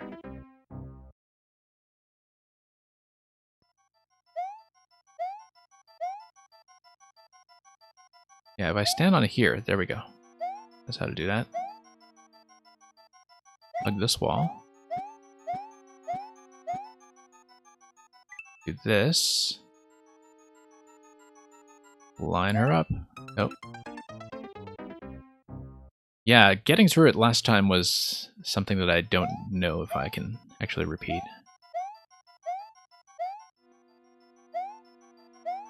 Because I don't really know the pixel precision stuff in this game very well at all.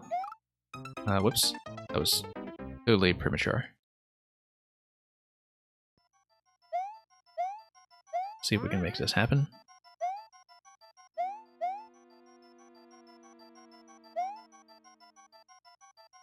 I can go for the middle coin instead. No, but that's only 3 coins though, right? Oh, unless you mean kind of not jumping fully to grab the top center coin and then just going for the middle afterwards. Yeah, no, I know what you mean in terms of collecting the top coin, but yeah, this could have been very easily avoided if that time I just taken the coin on the right, which was a strategic error on my part.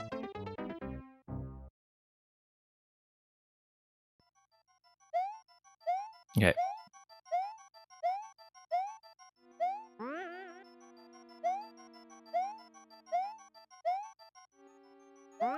Whoops.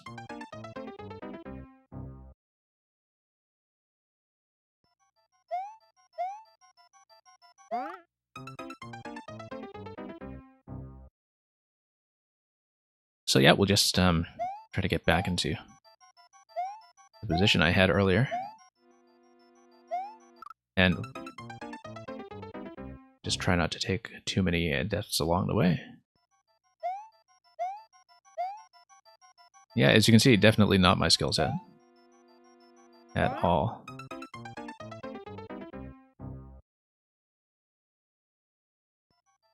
But we'll just try to negotiate this.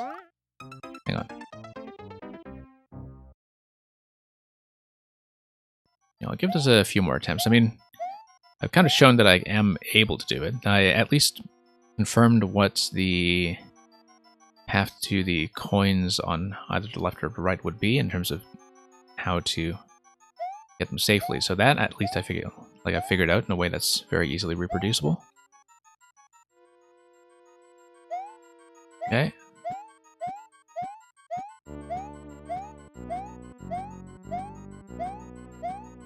There we go. Now let's see what to do here. See, I have no idea what the hitbox should be. No. That was a little too far to the left, I think.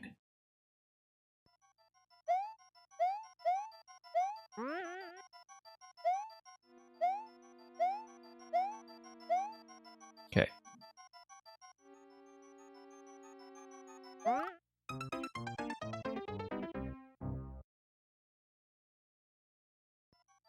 We'll give it a few more tries. I think that sometimes, you know, with these spots like in the top middle, that at my level of control, at least with this precision stuff, it does feel like I just kind of have to roll the dice until it happens, right? Like, I don't actually feel like I am in control of the situation. Even though it is clearly possible to be a player who can read the pixels closely enough to do this. And we'll see.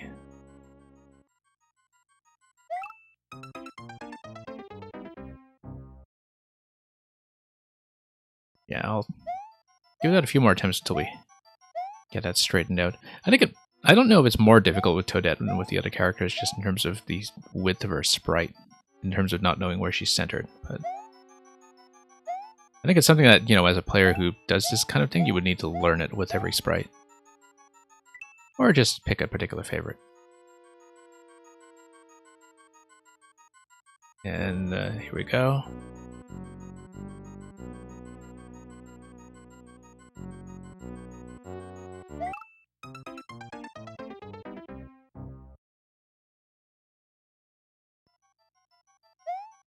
Yeah, Electrodude, I think it's easier to find this sort of thing fun if you actually have some kind of method that makes success a little more consistent once you learn it. So, you know, like, I don't mind this kind of precision so much if it's like the P-Balloon stuff that Dooku Kaza sends me from time to time, for instance, where I can't beat that either, but at least there's a very definite technique that you can improve on to make it work out. So, and here, I guess if you really have a good keen eye for pixel art, you can do it, but that's not what I do well, so. You found a lineup more fun than whatever that center is. Yeah.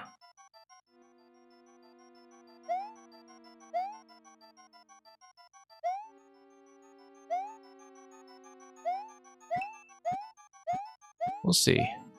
See if we can actually do it. This was very easily avoided early on, of course, but... No.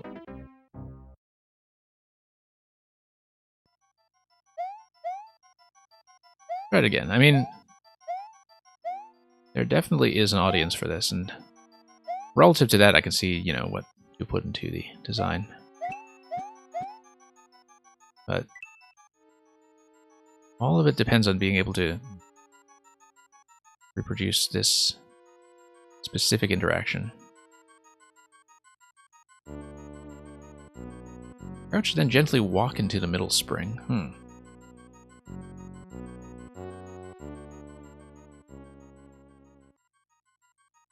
Interesting. Let's try this. No.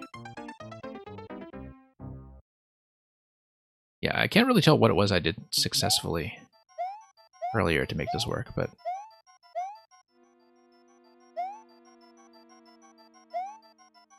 Like I said, it's just one of those miraculous occurrences that I almost certainly can't reproduce. I think I may have to bail on this pretty soon, though. But thanks for submitting it. We'll at least delight in the knowledge that Supernova has to suffer through it as well. Yeah, no, there definitely is a very specific audience for precision, as I was saying before. But I've never really taken the time to try to master this. Whoops. Alright. No. Okay, well, thanks for sending that anyway. I mean, 10-second record. Wow, somebody must have really pushed this. And beaten your record quite a bit. Congratulations, Supernova, on getting the clear, by the way. So, thank you for that, Enrix. Let's mark that as a loss.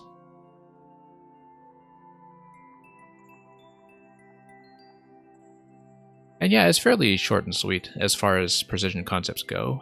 It's just that, you know, that one particular thing is maybe a little bit outside of my range.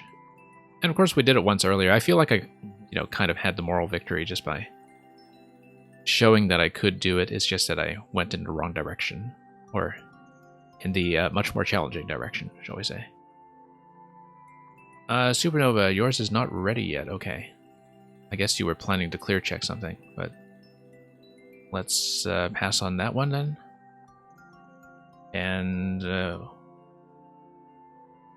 think we just have Mr. Dubs remaining. Mr. Dubs is still here, I think. You may be, given that you just dropped the follow. So Mr. Dubs, you would like to check in, we'll play you as our closer. Thank you for sticking around for so long through all the problems we've had today. The problems are not usually this common. They do show up, just not so frequently. So we'll hopefully get a nice, clean recording of yours. Snakes and Munchers. Fun times with shells, pow, and snakes. Follow the arrows, okay. Just so you know, following instructions is something I am really not good at, but we'll see what we can make of it.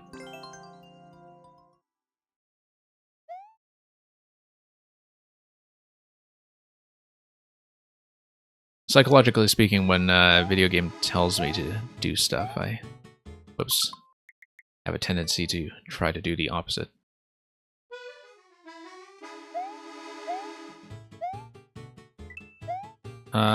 Okay. Coins are going to give me some stuff to work with at least, and the time limit is gentle, so... I do need to race over to the snake block, although the snake block's going to come down, so I do have a bit of time by the looks of it. I actually can't quite tell how much I need to be racing the snake block. It's not really clear to me. But we'll try to make it through. Okay. That makes sense to me somewhat. I mean, obviously we can nuke some Munchers with the POW. But not running into the Muncher in the first place would have made a fairly big difference.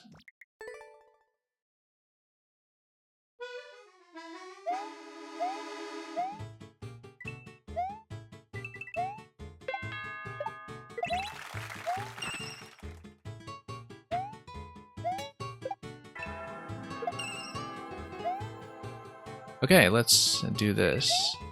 And, oh, there's an off switch on the right side. I don't know what this is going to be all about, given that I don't actually have an object to throw here.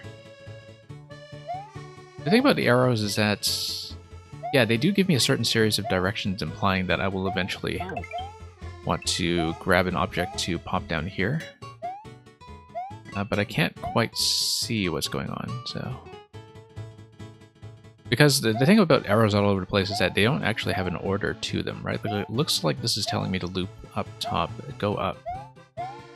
I don't quite know how to hit this, though, unless we still have a shell available. And...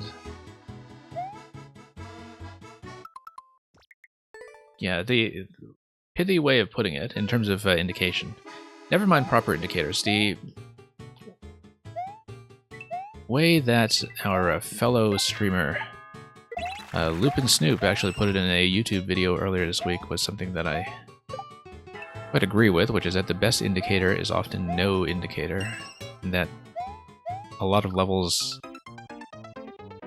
that have the platforms and the enemies just in the right places will be very self-explanatory and won't actually need instructions.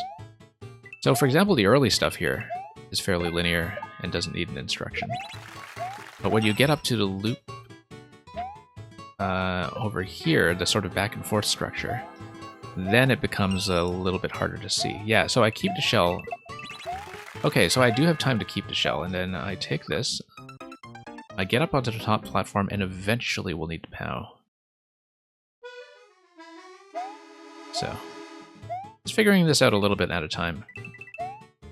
Platforming's fine, of course. I think it's one of those situations where the arrows, in some cases, actually add a little bit to the confusion rather than subtract from it.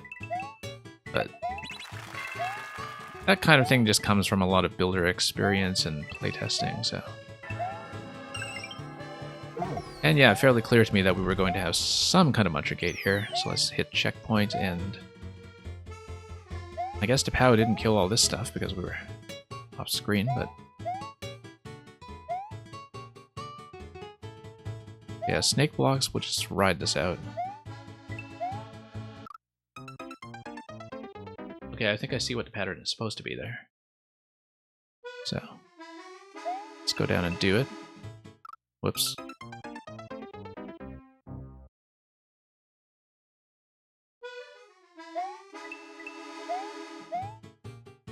And over to the right. And then we need to get that jump, of course. I was just a little bit late on it that time.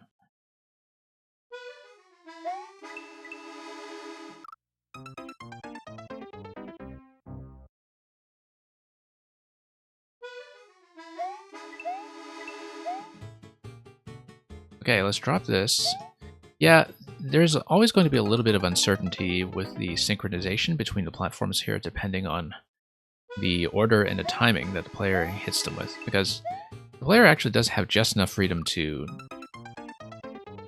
kind of have a little bit of variance between how the snake block activations are spaced. And so hopefully everything still works with the kind of timing that I'm putting into it. But of course, that kind of thing is difficult to test around if you eventually have some locations where the timings on these are very interdependent. I'm aiming for something specific here in terms of getting through the coins on the bottom segment here. But we'll see what we can do with this currently slightly claustrophobic spacing, so... That's okay, we'll just head down and... Yeah, again, it's that little nudge there that always throws me off a bit, because I can't actually see where the snake blocks are going, so... With these 3-tile snake blocks, you often don't have a lot of reaction time to fix things if you don't do them exactly as prescribed. Anyway, there's the gate, so... Thank you very much, Mr. Dubs.